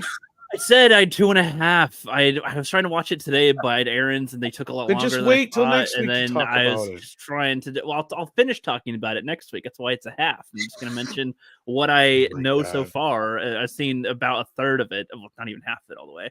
But I wanted to say that it's interesting take so far with it. The whole movie so far, over 30 minutes in, takes place just in their house in a very kind of casual way. I don't know if that many people would notice. It's just the whole film is just conversation, but it's done in an intriguing way, especially with the husband character. Have you guys seen the movie or no? I'm trying to not spoil it. Don't be so dramatic, Tom. We've seen it. We've seen Hitchcock's Alan. I have it in 3D. I think, if I remember right, it's a 3. What is it? I think that's his 3D one. Somebody correct me if I'm wrong. I think that it is. I'm pretty sure I've seen it before. Yeah. Okay. But no, I'm liking it so far. I like it. The woman in it is hot. Grace Kelly, cute. The old type of beauty that they have in older movies and stuff, looking good. I like the way that I like the way that it's even the guy that she's cheating with her husband with or whatever, he's like, I'd rather just kind of be honest and tell him that this is what's happening. She's like, no, gee, I don't know. I don't know. And he's like, what? So we're just gonna be happy tonight and lie. He doesn't say and lie, but he seems like he'd rather be honest and tell the dude instead of be in his house and sleep with his lady and be secretive about it. He'd rather just let him know that's the case so he can move on or something. And what little do we know, he's known about this for a long time and is planning her murder. And he wanted to murder her at one point, but then he's like, I can't believe I would try to murder her. But then I saw this one guy, and he can do it. Essentially, is the whole factor here, and it's just the way they reveal things is I like the pace of it. They're not rushy. I don't know. It's just the approach is just everything's revealed in conversation. It's kind of the opposite of show don't tell. They're just telling everything, but it's in a way that causes suspense. You're kind of thinking about what's going to happen so far, and that's where I'm at. Where the night that he's planned her murder, but it hasn't happened yet, and she's like, "Well, maybe I'll go out to the movies," and he's like, "Oh no, well, movie? You shouldn't go out, babe. No." He needs her to be home to get killed, and that's where I'm at so far. So I don't know what happens next. But I like the approach, and I like that it's all taking place in their house. They have not gone outside of the house yet, and it's just the interesting choice. There's a lot of things that I think they could do that other movies would do, and it's the subtlety with it, I guess, the simplicity of it. So it's master Hitchcock. So far. That's the master of Hitchcock. Yeah. So that's all I have to say about it so far. Next week, I'll let you know what I think when I have finished the movie. So I don't know if you guys want to say anything about it so far with that, or do you want to wait until next week to give your thoughts as well? You should probably have waited till next week altogether. Yeah, but if I just came here with the one dude, that's all you have. Well, I mean, two's good plenty. I got 3. Tom's got 3. That's two's plenty. You work. We give you some kind of. That's true. Thanks. Yes, Yeah. yes. Anyway. But there you go. I'm watching a classic movie, and I'll have more to say about it next time on the Physical Media Show. All right. Well, okay, let's go to Tom. What do you got, Tom? If you're ready. Okay. Boy, which one do I do next? Let's do. Do the one on the left. Yeah, well, that's the one I already did. Let's go to stay in 1980. And this is a pretty good presentation from Kino. Clearly, Studio Canal did the scan, I'm sure. But overall, it wasn't too bad. I was actually kind of surprised at how much I found the film semi-enjoyable. And I didn't really know much about the movie. But it stars Steve Guttenberg, Valerie Perrine, and Bruce Jenner, along with the Village People, because you can't stop the music. Oh, I've never seen that one either. Yeah, it was a flop. All right. A big flop. Ooh, nice. It was directed by television star Nancy Walker for some reason. Really? Yeah, and then one of the main guys of the Village People ended up leaving just before they started shooting the movie, even though they used some of his music. And he didn't come back until like the mid 80s. But yeah, it's got a very young Steve Guttenberg in it, and Valerie Perrine, of course, you recognize from Superman the movie and stuff. And you get to see her boobies kind of flash once or so in the movie. Nice. I don't know how it managed to be rated PG and so gay, but yeah. No, I mean the movie is clearly okay. The plot. Wow. Look, if you like the Village People music, you'll probably like it. It's kind of like Xanadu for the Village People. Speaking of which, did you said it? Yeah, originally, and I can see why. It's a good movie to pair with Xanadu. Wait, they made other music that isn't just YMCA? Oh, that's in here. A whole fucking video sequence for it. I didn't know they had other songs. In the Navy. Sell the 7 Seas. In the Navy. and a Man. You've never heard that one? And there's a couple other ones they have. But yeah, the movie is loosely based on the story of how the Village People came together and became a band or group or whatever you want to call it. Yeah. Loosely, right? So Steve Guttenberg is playing one of the original people who worked as one of the songwriters, and his name is close to the original guy's name. But it was basically the Village People were started by 2 French gay dudes. And so he plays one of them, and then Valerie Perrine also plays his roommate who she's like a model. And so she kind of like, you kind of see the loose connections. And in a weird way, they've been kind of trying to quote unquote remake-ish this movie in the last few years, but it's been more so just to tell the Village People story. Because like I said, it is the basic idea of how the Village People came together. Basically. But it's like, and it's actually probably closer to reality than shit like 8 Mile. Right? Yeah. But I mean, other than that, I mean, look, the movie, as far as like, if you look at it from that angle, it's not real bad. It's, and it actually has the Village People plus the new guy that replaced the other guy and so on. And Valerie Perrine's great to look at in it. And the story flows well enough. Basically starts out, Steve Guttenberg's a songwriter struggling, trying to get his music made, puts together this album. And so basically Valerie pulls all her friends from the village to come in, all the weirdos, you know, all the queers, basically. They don't say it outright. See, that's the funny thing about the movie is it's pretty clear what the whole movie's about. Right? Because Bruce Jenner and his parents and stuff like that have problems with this sort of, you know, village folk. What they mean is queer people.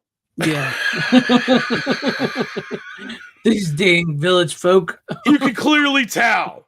Right. I mean, they don't blatantly like blah it out, but it's there. Right. And that's why she's hanging out with all these guys in a fucking hot tub with no clothes on, singing YMCA, and ain't nobody batting an eye because we all know them guys ain't gonna fuck her. Yeah. They ain't going after her. She can go No. topless. We are the only ones that are looking at Valerie's tits right now. Mm-hmm.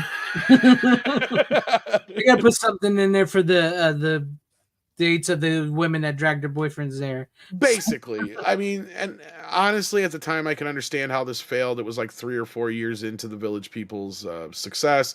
Disco was dying, right? Mm-hmm. It came out 2 years too late. That's the problem. Yeah. Otherwise, the movie's fine for what it is. It's basically taking the Village People, making them a part of their own life story, like I said, like kind of like an 8 Mile kind of thing, only gayer. Okay. The story. What's weird is they did a whole television special that just popped up on YouTube the other day. Somebody loaded it up. Really? And the only reason I discovered this movie is I ended up with the soundtrack in a lot of albums, I believe, that I bought like a while back here. And then all of a sudden, for the first time ever, it's come out on 4K. I don't even think it's ever been on Blu-ray. Like I never heard of this movie before, and then all of a sudden now it's everywhere. Isn't that weird how that happens? They're listening to us, telling you. I think so. Well, I never really talked about it all. Right? I mean, I played a couple of the tunes on like Mead Radio and such, but yeah.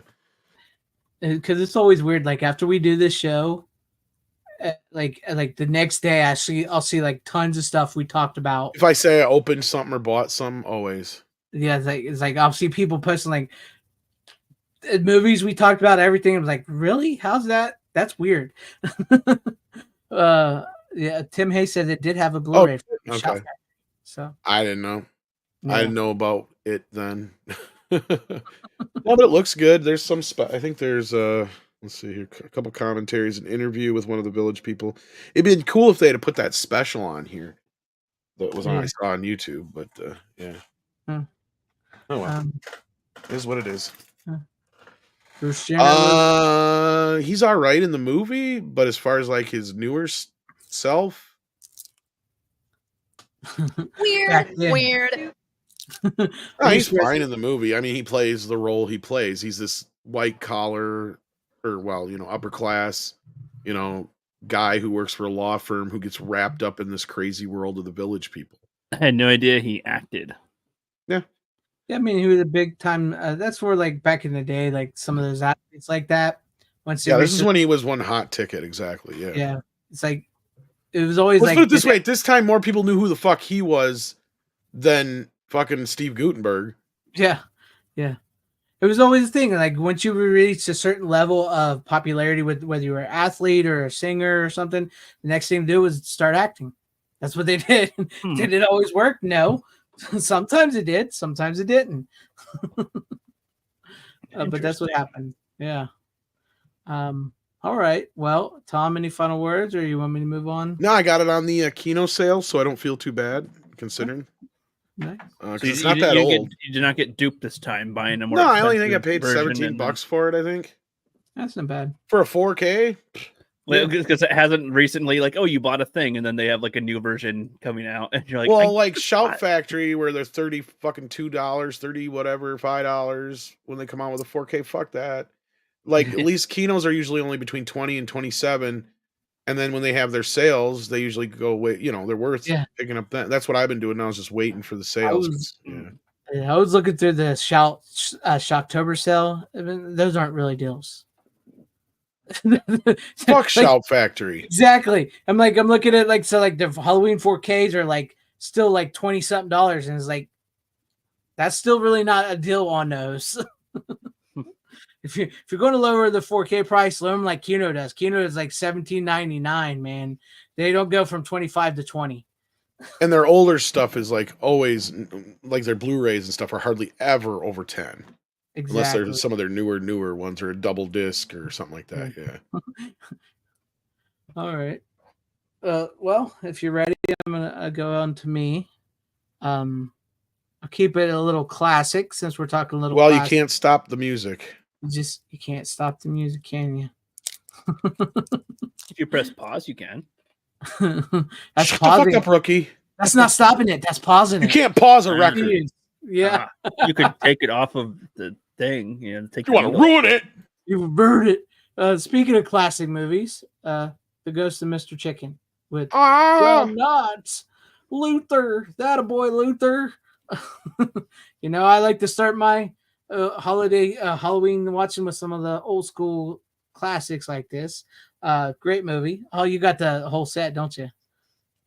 I got them separate on Yeah, single. and I got a couple of his other movies too. Of course, I got Limpet and Yeah. what's the other one I got? It's not on this set. I I was thinking it was Shakiest Gun in the West, but that's on this set, so it's a was different saying, one. usually that's comes together on that set. Yeah, it but was you- another one of his that isn't on the set. Like I have most of his movies though, but yeah. Yeah. I love The Reluctant Astronaut too. That's a great movie. My Excuse me. dad's a huge Don Knotts fan. Me growing too. up, so that's like, yeah. My dad loves it. I loved it. He's always watched Andy Griffith. I love the Andy Griffith show to this day. I even love the old Matlock show to this day because my dad was a huge fan. Apple Dumpling King. That's what There's I mean. another one though, one of his other ones. I can't remember what it is now, but yeah. The Love God. No, that one's on the set. Yeah, that sounds. It's one of the ones that's not in the set. I was thinking it was Shakiest Gun in the West. Maybe I have that as a second. Well, I'll have to look. I don't know. Who cares? Talk about your movie. Anyways, The Ghost of Mr. Chicken. This is very much like a Universal comedy horror movie. Don Knotts here. It plays Luther. He is a wannabe journalist. He works for the local town newspaper. And there's an old creepy mansion. Matter of fact, I think the cul-de-sac they filmed this in, I think, is the same cul-de-sac from The Burbs. I have to look it up if I remember. But I know it was used in... it's either the same cul-de-sac from The Burbs or it's the same cul-de-sac from Fright Night. I can't remember. I'd have to look it up. But anyways, there's this old mansion, and apparently a murder happened there. And it's going to be the son, because this guy's dad killed his mom, and the son has come back to town. He's a full-grown man, whatever, and he wants it teared down. And so, like, it's got the town abuzz because Don Knotts is convinced into writing this story about the place, and he writes it, and then they ask him to stay in the house because they all think it's a haunted house, and he goes and stays in it, and it's like haunted things happen. He sees like Cher sticking in a painting that's bleeding. He hears noises. The piano plays by itself, and so it freaks him out. So he like becomes this big town hero, and because he becomes like a big thing, and even the girl that he likes starts crushing on him and everything. But the guy that owns the house gets pissed off because he wants to tear it down. Now they won't let him tear it down because of what the story and everything. And so he sets out to, make Don Knotts' character look like he's an idiot. He's not real, which he's Don Knotts. So he basically plays an idiot the whole movie. I mean, and then that's where the story comes in. And so it's a nice little murder mystery too, because as the story goes, you find out who really is the murderer and everything, what's going on with the house. And, Don Knotts is Don Knotts. But that's the story. It's a good old classic movie. I think it was in the 60s, if I want to say correctly. I don't know. I want to say 1960 Most something. of his movies were 60s or 70s, yeah. Yeah. So when Don Knotts was really at the top of his, because he had left Andy Griffith because he became the breakout star and he started making movies. But yeah, it's a good solid like beginner watch. I like to get into along with like the Universal monsters and stuff because it's just the right amount of like comedy, and it's not really horror or anything, but it gives you those. Like I said, like I'm used to watching like Saturday like stuff like this on Saturday, like with the monster movies or stuff like this, whatever. It makes me feel into that mood. And I love The Ghost of Mr. Chicken, and it's great. And it's Attaboy Luther. So that's like the extent of the movie. Yeah. You may like it, Rook. It depends on the stuff you like. I don't know. I mean, you may like it. I feel like I'd have to be in a certain mood for him. I like Don Knotts. I love Don Knotts. I'd have to be ready to be in a silly mood or something for him. He plays the perfect like shaky coward type guy who can be the hero very well. So that was his bread and butter. You know what I want to see now? I want to see Private Eyes with him and Tim Conway. I think I've seen him in some stuff. Well, some other things he's in. I might have seen him in something. Shakiest Gun in the West, Apple Dumpling Gang, Andy Griffith Show. I've seen Andy Griffith. That might be what I'm thinking of. Yeah, he's Barney Five. Yeah. Okay. Oh yeah, he's that guy. Okay. Yeah. Okay. Yeah. He's Mr. Furley in Three's Company. Mr. Furley meets 13 Ghosts. I'd pay money to see that. That would be like that would be awesome. Like an aging guy who dresses like he's from the 70s. Mr. Furley goes into a haunted house. That would be freaking hilarious. I would love to see that and make it like a full-on horror movie by the time the ghosts come out and he's still like Mr. Furley. That would be great. Anyways, Brooke has no idea who Mr. Furley is. I mean, even though it is Don Knotts from Three's Company. That is his character in Three's Company. But yeah, there you go. Yeah, we can move on to you, Rook. That was the extent of it, of The Ghost and Mr. Chicken. Great movie. I guess this is your last pick, so. Yes, indeed. Yeah, so I watched this one because Buddy and I got into an argument. You guys know Lord of the Rings, of course. You guys know the Eagles is a common discussion in terms of whether or not they should have done more or not in the story. Eagles? What? The band, the Eagles?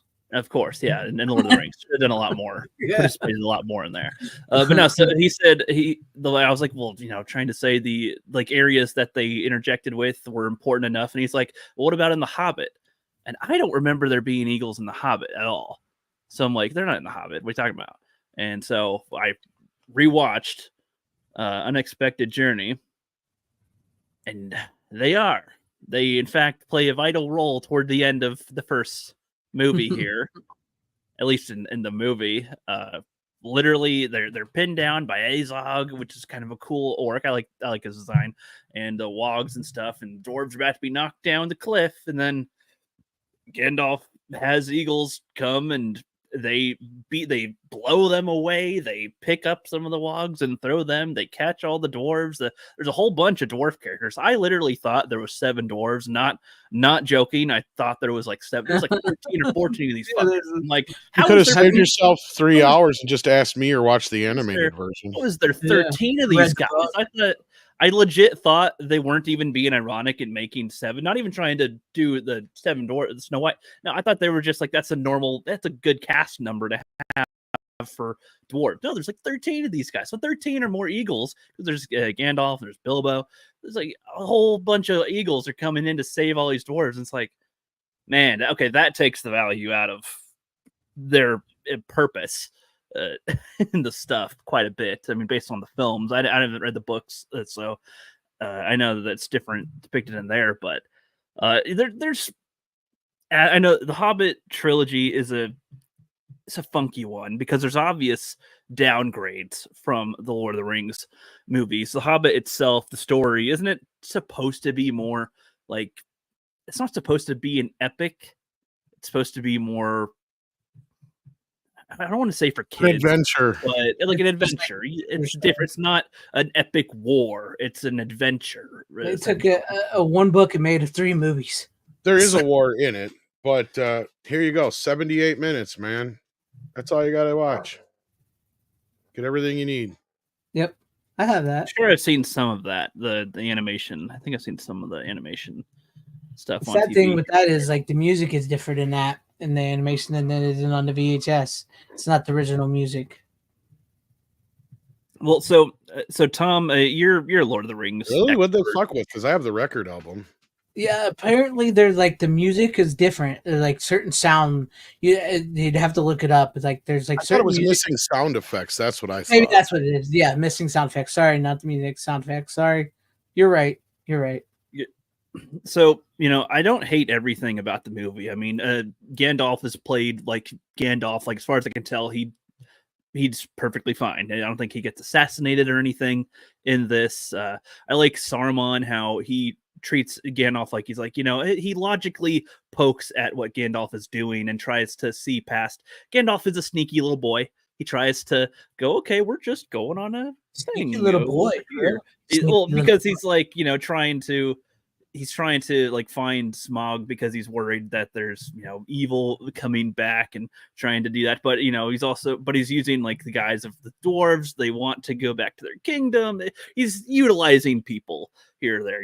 They're kind of manipulative a little bit in their stuff, and Saruman's kind of poking at it, having a little private conversation with Galadriel, which was, I know that she can like talk to people's head or whatever. They do that in the Fellowship with there, but I feel like Saruman would probably be like, hey, are you guys having a thing, a psychic? What? No. But it's just interesting a little bit. I like some of the visuals in the movie are good, but there is obviously a huge feeling of like, wow, there's just, you don't feel the same majesty or care as they did in Lord of the Rings, not even comparing it to the epic scale and its impact, but like it just feels a lot more cartoony, a lot more plastic, but they also try to make it super epic. And something about it, the way that they do it doesn't clash right in this film. And like Tom, I was gonna ask you, like you probably know more about the production of this one. I know that Peter Jackson had a little bit of input, but not much, right? Like he had some say, but he was not like hands-on with the Hobbit. Why'd they directed? He directed all three of them. The way that I heard it was that he what happened was Guillermo del Toro had started doing it, got close to production, so it's basically Peter Jackson directing Guillermo del Toro's vision. So like, yeah, if Jackson had been in charge of it to begin with, it probably would have been something completely different. Well, it's like I imagine he wouldn't have. Well, of course, we know he would try to take as much time as he can to do it, and it just seems like with these ones they went with we got to get it out now, and it's like, why? Take your time. No one's in a rush. It hasn't even been. What year was The Hobbit released? Like 20. It's been so long since I've seen the Hobbit movies. No, it doesn't feel like it was too long ago. I mean, the Lord of the Rings films came out in the early 2000s, like, and these feel like these came out like what 10 years ago or something like that. Like, it came out a while ago. Let's see. I'm looking. I don't know. It'd be like 2000. Those ones where if they wanted to make The Hobbit, I feel like they could have, taken their time with it as well. And again, they don't need to try to make it compare to Lord of the Rings to such a degree, but you would at least want to see the same amount of film work and effort put in there, if anything. That's what's 2012. 2012, yeah, just 10 years, right? Like after Fellowship, like they really wanted to just boom have another one. Like, well, it made them, so like I said, like you talked about the Joker, it made them tons and tons of money. So what they got to do? Let's make The Hobbit. And originally The Hobbit, I believe, was supposed to be 2 movies. Then they expanded into 3. Like Tom said, Guillermo del Toro was coming on. He almost got to it. Peter Jackson came back in to do it. So it had a whole. It wasn't, the production was not done like Lord of the Rings. And plus, a lot of the people that did were like at New Line Cinema that like had been swallowed up by Warner Brothers and completely now, so it was different people and everything. Well, it's like, imagine, so even if Peter Jackson has his hands on it, it doesn't have his passion on it. Like he's not able to make assemble the teams he would want in the time that he would want, I assume, with the budget he would want. He got most of what he wanted. I mean, he's the one also created the new character that Lady Tyrell, who's not even in the books at all. I'm trying to imagine what it would be like to be Peter Jackson, who created like the most, like one of the top timeless type of trilogies, and try to do something after that, let alone a prequel, and then not have the same time or power to do it. It sounds like he didn't have, like you said, he was coming on to somebody else's project and I mean, he was all behind it. He was supposed to executive produce and all that and gear it and all that. And he didn't want to go back into directing it. And then things happened and he went back into directing it. I mean, you can't deny he did make some of the changes himself. He did, like I said, he added a new character. He fiddled with it, the story of The Hobbit, unlike he did with Lord of the Rings. So he did fiddle with the Hobbit movies a little bit himself by adding a new character and everything. Do they have interviews on the disc? I haven't actually checked out. Yeah, This, usually the Hobbits in the Lord of the Rings are pretty good with their special features. And the Lord of the Rings more than the Hobbit movies. Yeah, I'll have to actually check out some of the special features on the Hobbit ones. I haven't looked at those yet, but I'd be curious to see like what the thought process was going into some of these. Because thinking back, like I'm gonna watch Desolation of Smog at some point these days, but I'm not in a rush to. I want to see more horror stuff. I want to finish out the Friday and Elm Street stuff. But like I remember Smog being like that was pretty cool. Like at least the visually and the way this scene is. There's a lot of character in the dragon that's talking. When that was made, which that's a good thing. There's some good things in here, and again, like Azog is a interesting, unique looking orc, but so far that's about all he is. Still, they're still very thin as far as like giving them extra character traits. But yeah, I mean, it could have been something. I think the Hobbit's Guillermo del Toro's Hobbit. It could have been good if they would have kept it at maybe one. If they wanted to do 2 movies, fine. Stretching it as is. I guess I don't know how long did they have to make the movies. I don't remember. I know they filmed them all back to back, just like they did the Lord of the Rings and all that. So did Lord of the Rings have like 5 years to make the films? It's been a while since I've seen all the Lord of the Rings. Right. That, but I'm not up to date as much on that as I used to be. I got you. But yeah, no, I think it was a few years, like 3 or 4. I want to say 3 years almost that they filmed it. So I know it seems like I'm totally crapping on them. I haven't watched all the background stuff to know the reasons for a lot of their decisions. But like the scene with Bilbo and Gollum, that's really good in the movie. That is good. Like I don't know who would watch it and be like, no, that's pretty shit. Like Gollum and Bilbo and that like that played that really well. I don't know. Yeah, well, that's directly from the book, so that's why that scene plays so well. It plays well, but I mean, they act it well too. They visually portray it well, I think. Which that's one of the better parts when you adapt it. They didn't just nail it on doing it like the book. They added elements, I think, that made it interesting. Gollum is hilarious still, Smeagol and stuff. There's just some parts where Smeagol says something and Gollum's like, no, let's just games, and the Gollum's like, no, we're not trying to do games, I'm trying to eat him. He tastes good. Just some funny little stuff there, which I enjoyed. That there's too many dwarves, man. That's the story for the party. And that shouldn't be the criticism, because in Fellowship you've got like 10 characters at least, if not more, throughout the movie, and you get a lot of time with each of them.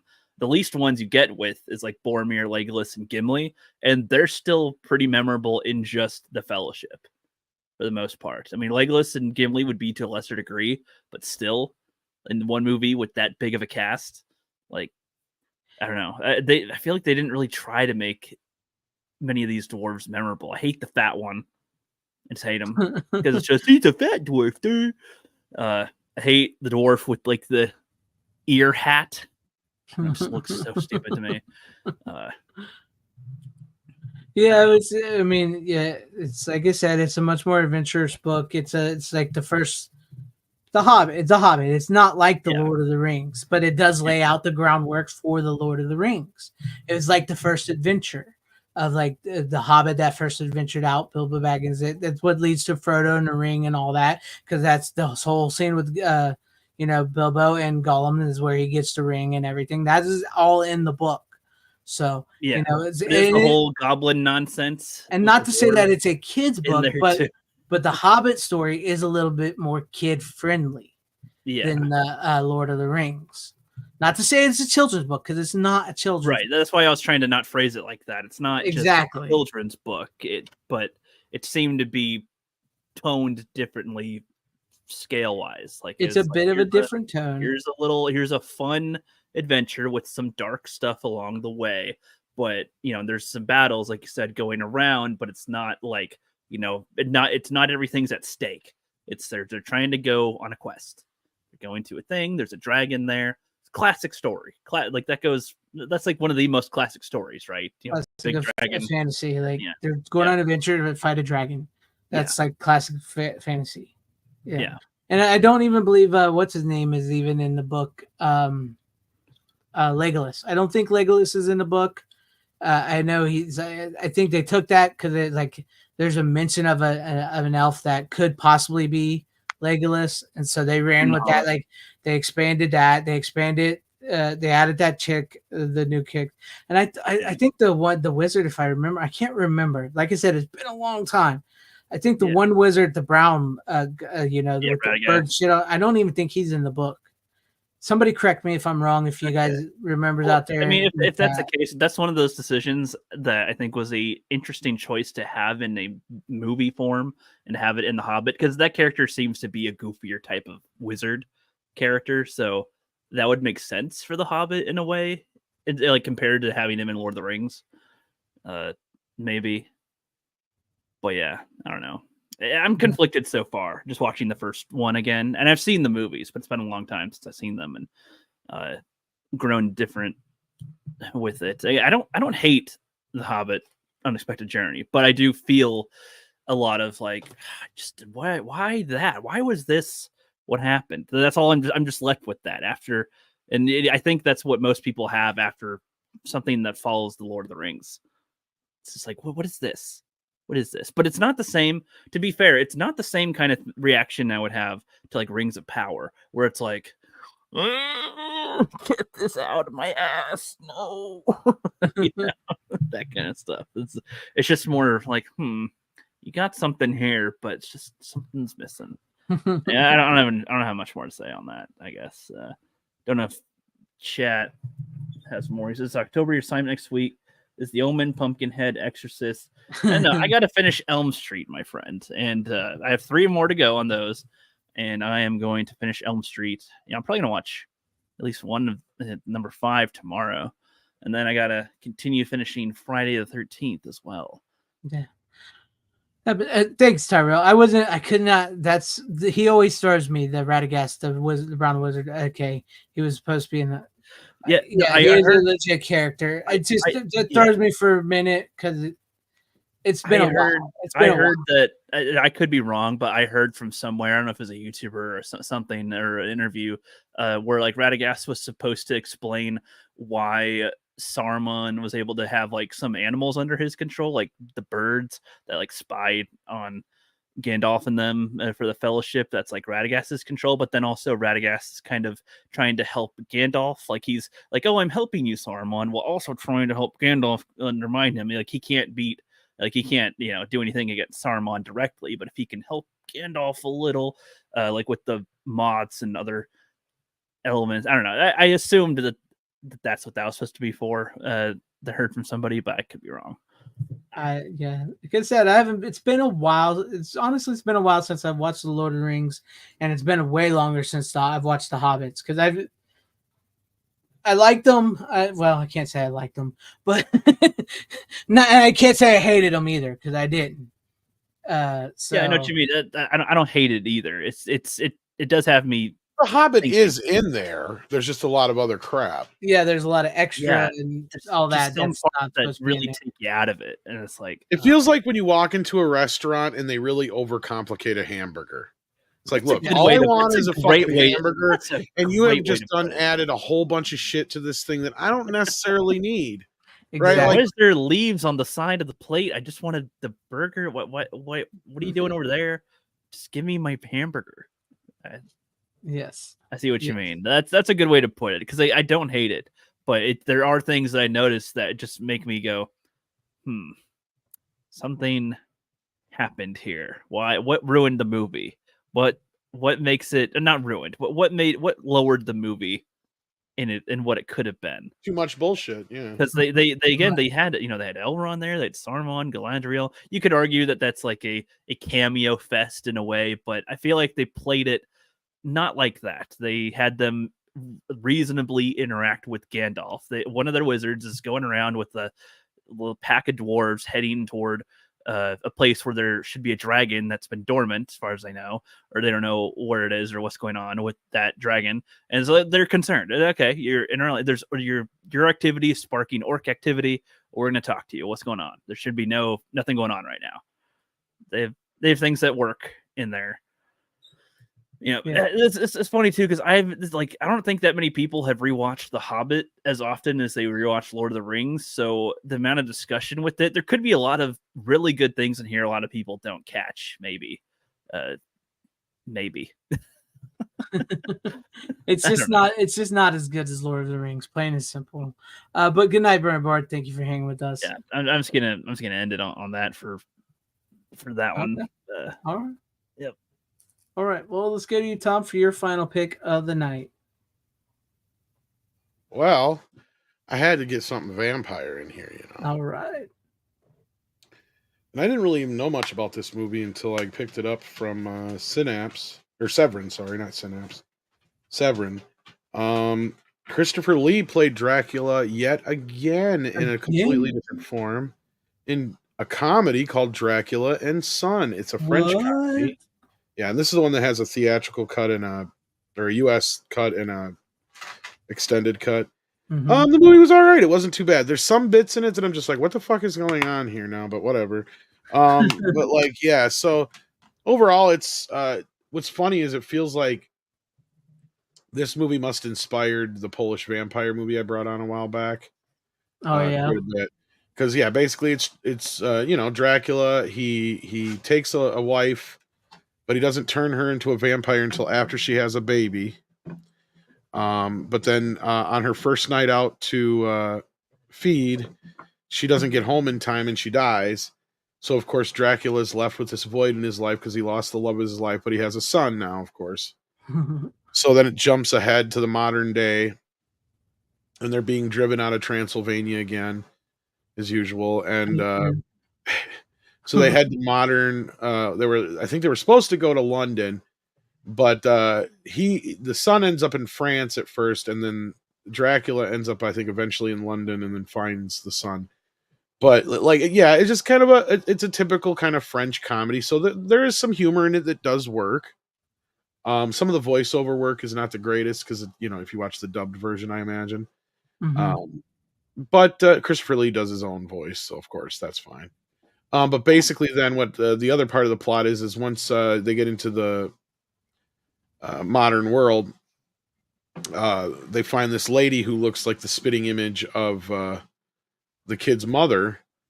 And of course, both Dracula and the kid fall for the mother. So then it's about them two fighting with each other. So it's kind of weird. Yeah, have you seen it before? No, you've all three of your movies you brought tonight have not seen. Okay, so yeah, so like basically from there on out, a lot of the movie is just kind of like this grumpy old men kind of thing where they're fighting over a woman. So it is kind of like I said, it's goofy. It takes some there's just some. Because he keeps trying to find a job, and I don't want to give too much more of it away to spoil it, because like a few other things do happen throughout the film, but like it is a very kind of tongue-in-cheek kind of comedy at the same time while having some of that goofy French comedy right at the top. Right. No, but overall, I was kind of impressed with it. I liked it more than I thought I would.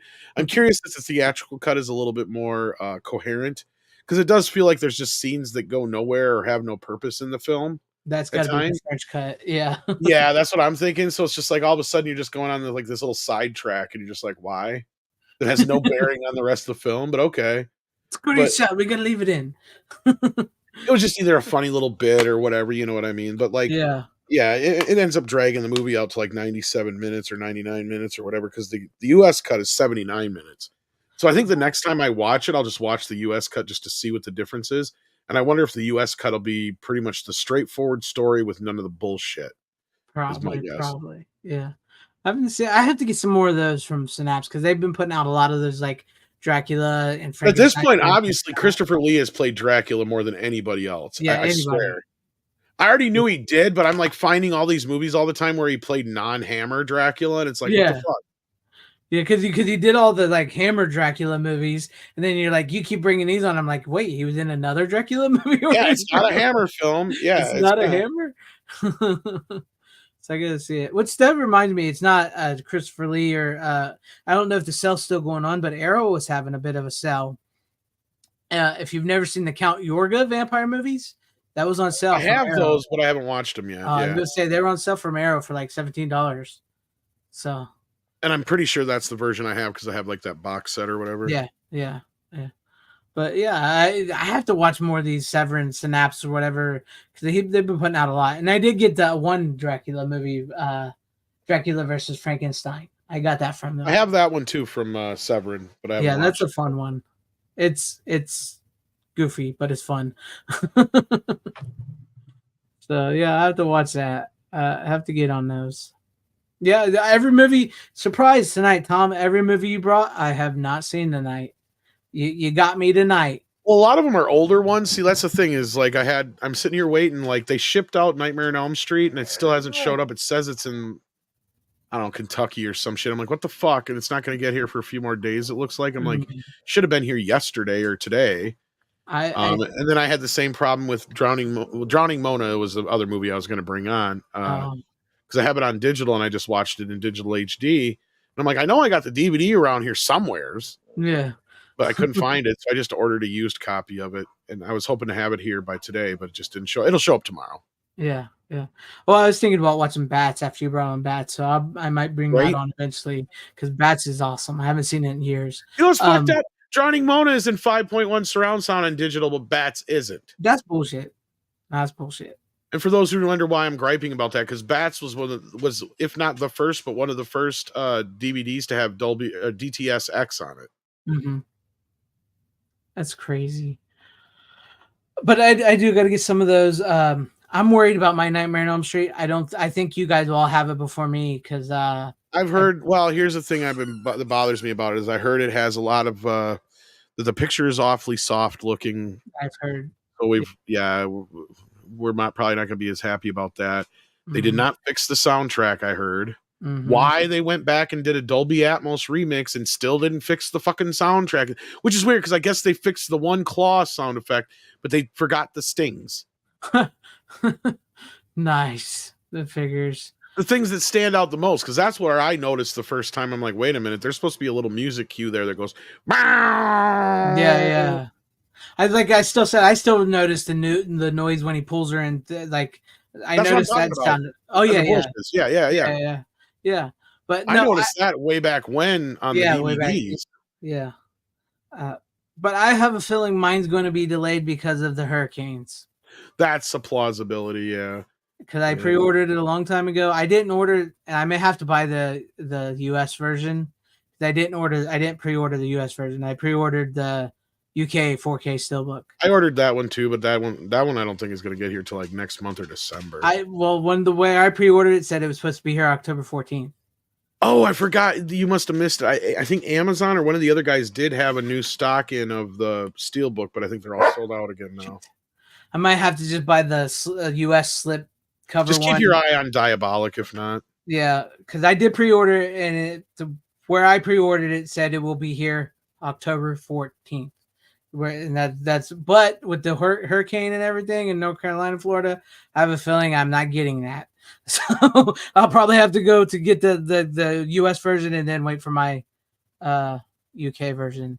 But no, I have to check this out. Like I said, though, it did sound a little weird that the Dracula and his son were fighting over the woman that looked like the mom.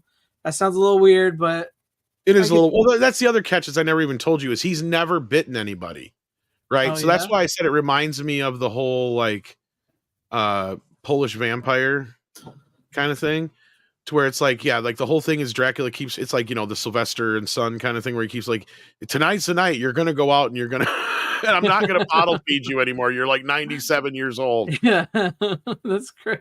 Like it is. It's kind of funny in that. Like it has like this kind of point. Like, so like, yeah, that's kind of the whole thing is he's never actually got his own victim. So like, yeah. So then when he gets to Paris and shit, he's like sitting there starving to death because he won't do it.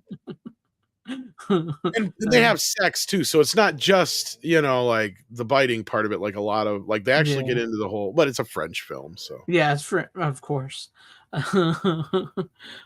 Steven, I couldn't tell you. He's a virgin both ways is the joke. Yeah. I get you. I have not seen any of the VHS movies, so I couldn't tell you. I've not seen any of them. I've never out of all people, not seen a VHS movie. What is? It's not. The movies are called VHS. They're not. on VHS. I know. I That's never what watched but them either, still, so, there's no. irony there. You need to make that like a special never thing. been Modern big- horror sucks. Yeah, I've never okay. been- Special video that and does just be lead like, me all to- right, I'm gonna watch VHS, and then film do yourself, have put it in the tape, put it in the thing, and then all right, let's see, and then cut to your reaction, or whatever your reaction is after that. Speaking of modern horror, I have a bit of a modern horror movie that's actually more old school. I don't know Trying if to you call guess it what that modern. could possibly be, but I have no idea. If you're ready, Tom, if you're done, I'll move on to. Oh, I'm done. That was my last pick. Yeah. I don't know if either one of you have seen this, and it's called Hellfest. Never even heard of it. All right, now this is a pretty solid. This is a Greg movie. Every week he brings one of these on. This is a pretty solid slasher movie from 2018, from Gillian Hurd, they marketed it as from the producers of Walking Dead. Speaking of zombies, but it has nothing to do with Walking Dead. No, this is a pretty solid old school slasher movie that I think I'm surprised nobody talks about this, and I can tell you why, because it's a classic slasher movie, plain and simple. It came out in 2018, and it's clearly came out at the wrong point in time because the slasher craze was over by then. It's basically about these group of friends, and there's no modernity in this movie. There's no wokeness, no DEI bullcrap. Like I said, it's pretty straightforward. It's this girl. She returns home. She gets with her group of friends. They go to this thing called Hellfest, which is like a giant amusement park that travels around on Halloween. It goes from city to city, so it takes place during Halloween. It's in October. So it's like this giant amusement park of like scare. Like you've been to like what's it called? Universal Fright, whatever, what that's called. It's basically sort of like that. So like they go there. Tony Todd's in it, the Candyman, by the way, he's in it. So they go there, and it just so happens that there's this guy who one night of the year he goes with it. He decides to stalk people during Hellfest and kill them, and it's pretty genius because he'll kill them and he'll leave them in attractions where people think they're part of the attraction. So people don't know that they're really being killed or scared because they think he's like a worker there.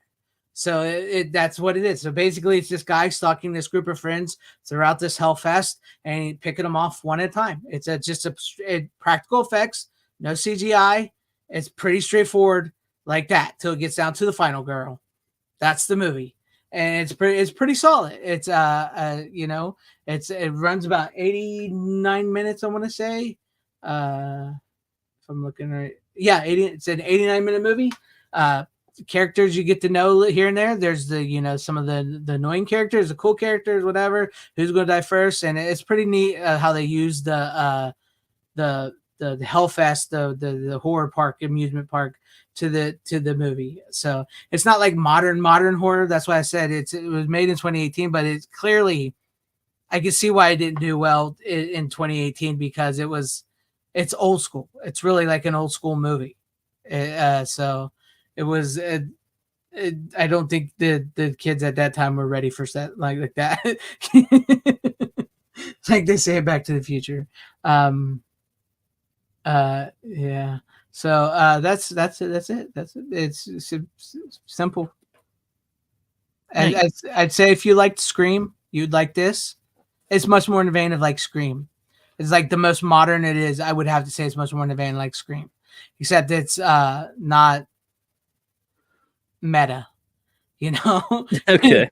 Yeah, it's just a guy stalking these people through this park, and he kills Sometimes them one by one. guys just need to want to murder some people. Yeah, because it's like he Like- sets up is like because they says when they enter the park, it's like like who goes for all this Halloween crap all like this. He's like there's people out there that just for whatever one night a year just will like essentially just loses it and takes kills people and then goes back to being normal, and it's like pretty much what happens. You know what I mean? It's like it so happens this guy and they never show his face. They never show his face at all. And he's not like a Michael Myers guy. He's not like a supernatural being. He's a normal person. He just walks into the park, puts on a mask, pops up his hood, and picks out his victims. And he just goes to town. Yep. There doesn't have to be a huge backstory. It doesn't have to be a huge there's no motivation or backstory. motivations. It's He's just just an evil dude. He's just an evil dude, and he's using the surroundings of the park of how because how people jump out. You've been to haunted houses and stuff like that. People will jump out at you, or they'll grab you, or they'll try to scare you. And if you get scared, they focus on you more. It's just the atmosphere. Yeah. So that's what the guy just blends in amongst that atmosphere, and so people don't realize he's an actual murderer. At first, until he starts getting really creepy, and the final girl, of course, starts noticing. It's like, oh, hey, this guy's. I don't think this guy's. Wait a minute. What's going on here? Wait a minute. When he tried to cut me and stab me multiple times, hey, wait, that's not nice. Yeah. It's it. So I would say if you're looking for something to watch around Halloween that maybe you've never seen, a newer slasher, because I like slasher movies. You guys know that. I've talked about it. You of all people, you guys know I'm a sucker for slasher films. What? And I will recommend this one because this is not really, like I said, I don't think it's any like modern day bullcrap in it. It's just set in 2018, and it's that. So, what's up, La Crypta Video Club? Glad to see you in the chat. But yeah, that's my final pick of the night. Yeah, so I figured I would. What? Yeah, I might check that out. I bought Happy Death Day, and I'll try to watch that before the end of the month. You recommended that one last year. Yeah, you would probably like that one a lot. Yeah, I just might. I was gonna watch it this week, but I'm like, I just watched like Edge of Tomorrow recently, and I know that Happy Death Day is like a time loop, so I wanted to give a little bit of buffer between the movies. Like, okay, it's another time loop movie, so let me give that a little time. Yeah. It's not quite like Funhouse, RJ, because I get what you're talking about, but it's not like Funhouse. It's because it's not like a deformed guy. He's just like a normal. He's just a normal human guy, and it's done pretty solid. It's pretty. If you've never seen it, Hellfest, I do recommend it. I mean, if you're looking for a newer horror movie, it's just a slasher. There's, like I said, I know I keep saying that, repeating that, but I just want people to know, like, yeah, it's 2018 but it's just like this movie could have been made in the 80s. Slashers don't need to be like a huge identity or like a huge figure or a memorable costume piece. It really feels like one of those movies, like once the slasher genre broke out, oh, let's try to make a movie like Halloween, and it just kind of slipped through the cracks and nobody watched it, and then they found it like 30 years later, and it's like, oh, hey, this is a pretty good movie. How come this never got a sequel? That's what kind of slasher movie it feels like. Like Boogeyman? Oh, it did get a sequel. Oh, no, this didn't get a sequel, though. It did not, because I believe it flopped hard in the box office. Well, that's okay. It was then it is what it was, and it doesn't need to be a huge franchise. No, it's. I mean, it's pretty solid. It's a good Halloween watch because it takes place in October. It's Halloween. They're going to like a Halloween Hellfest. Voila! And it just so happens there's a homicidal maniac stalking them. I wonder how many of these obscure movies that you bring on all the time, I wonder how much the percentage of your audience that watches those movies because they saw you talk about them. Because I've had a few people tell me, like, I introduced a lot of people to Frankenhooker. So I did. I had a lot of people tell me they had never heard of Frankenhooker until I talked about it. We're in a very highly media and movie based community of people, I guess, but even the majority of them don't hear about the films you have. Sometimes it's like, wow, what? Well, this I can't say this was like a small, low budget indie movie. This is a Lionsgate movie. Just an under the radar, probably not marketed very much. Yeah, I think the problem with this movie is like if you remember anything in the early 2000s and like around I want to say like 2010, really, they started remaking. They remade Friday the 13th. They remade Nightmare on Elm Street. They remade My Bloody Valentine. There was a big horror remake, which Scream 4 commented on, and I think this came a little too late. You know what I mean? Like that slasher genre era of remakes ended, and this wasn't like a remake. This was an actual like practical effect driven horror movie, just like a normal horror slash film. So It sounds like it's also got the low budget because it's not. It feels like a low budget type of movie. And Tony Todd, like I said, is in it. Who's Candyman.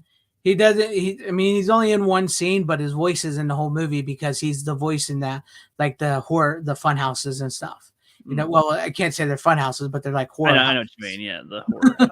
like he's telling them it's like a maze. Yeah. Cool. Yes, I've actually heard Haunt is pretty good. Speaking of which, because I know the Crypto brought that one up. I have not actually seen Haunt, but I've heard it's good and it's similar. It's a very similar type movie where it's at like a haunted house thing and people get stalked. So, yeah. But there you go. I'm surprised Tom had never heard of it because I thought Tom for sure would have heard of it, but I figured you wouldn't of it all. Yeah. But yeah, like I said, I'm in my horror watching mood. It's October. It's a good time to be a fan. So, yeah. Sweet. All right. Well, that's it. Any final words from anybody before we close it out?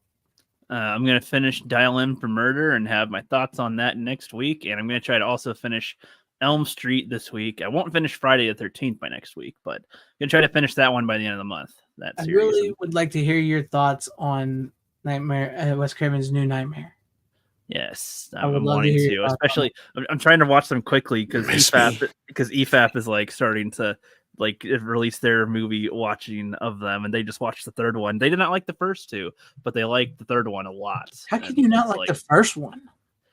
They have the reasons for it with it, but it's like they really love the third one though. So it's like everybody loves the third one. I mean, but the first one is an all-time classic as far as I'm concerned.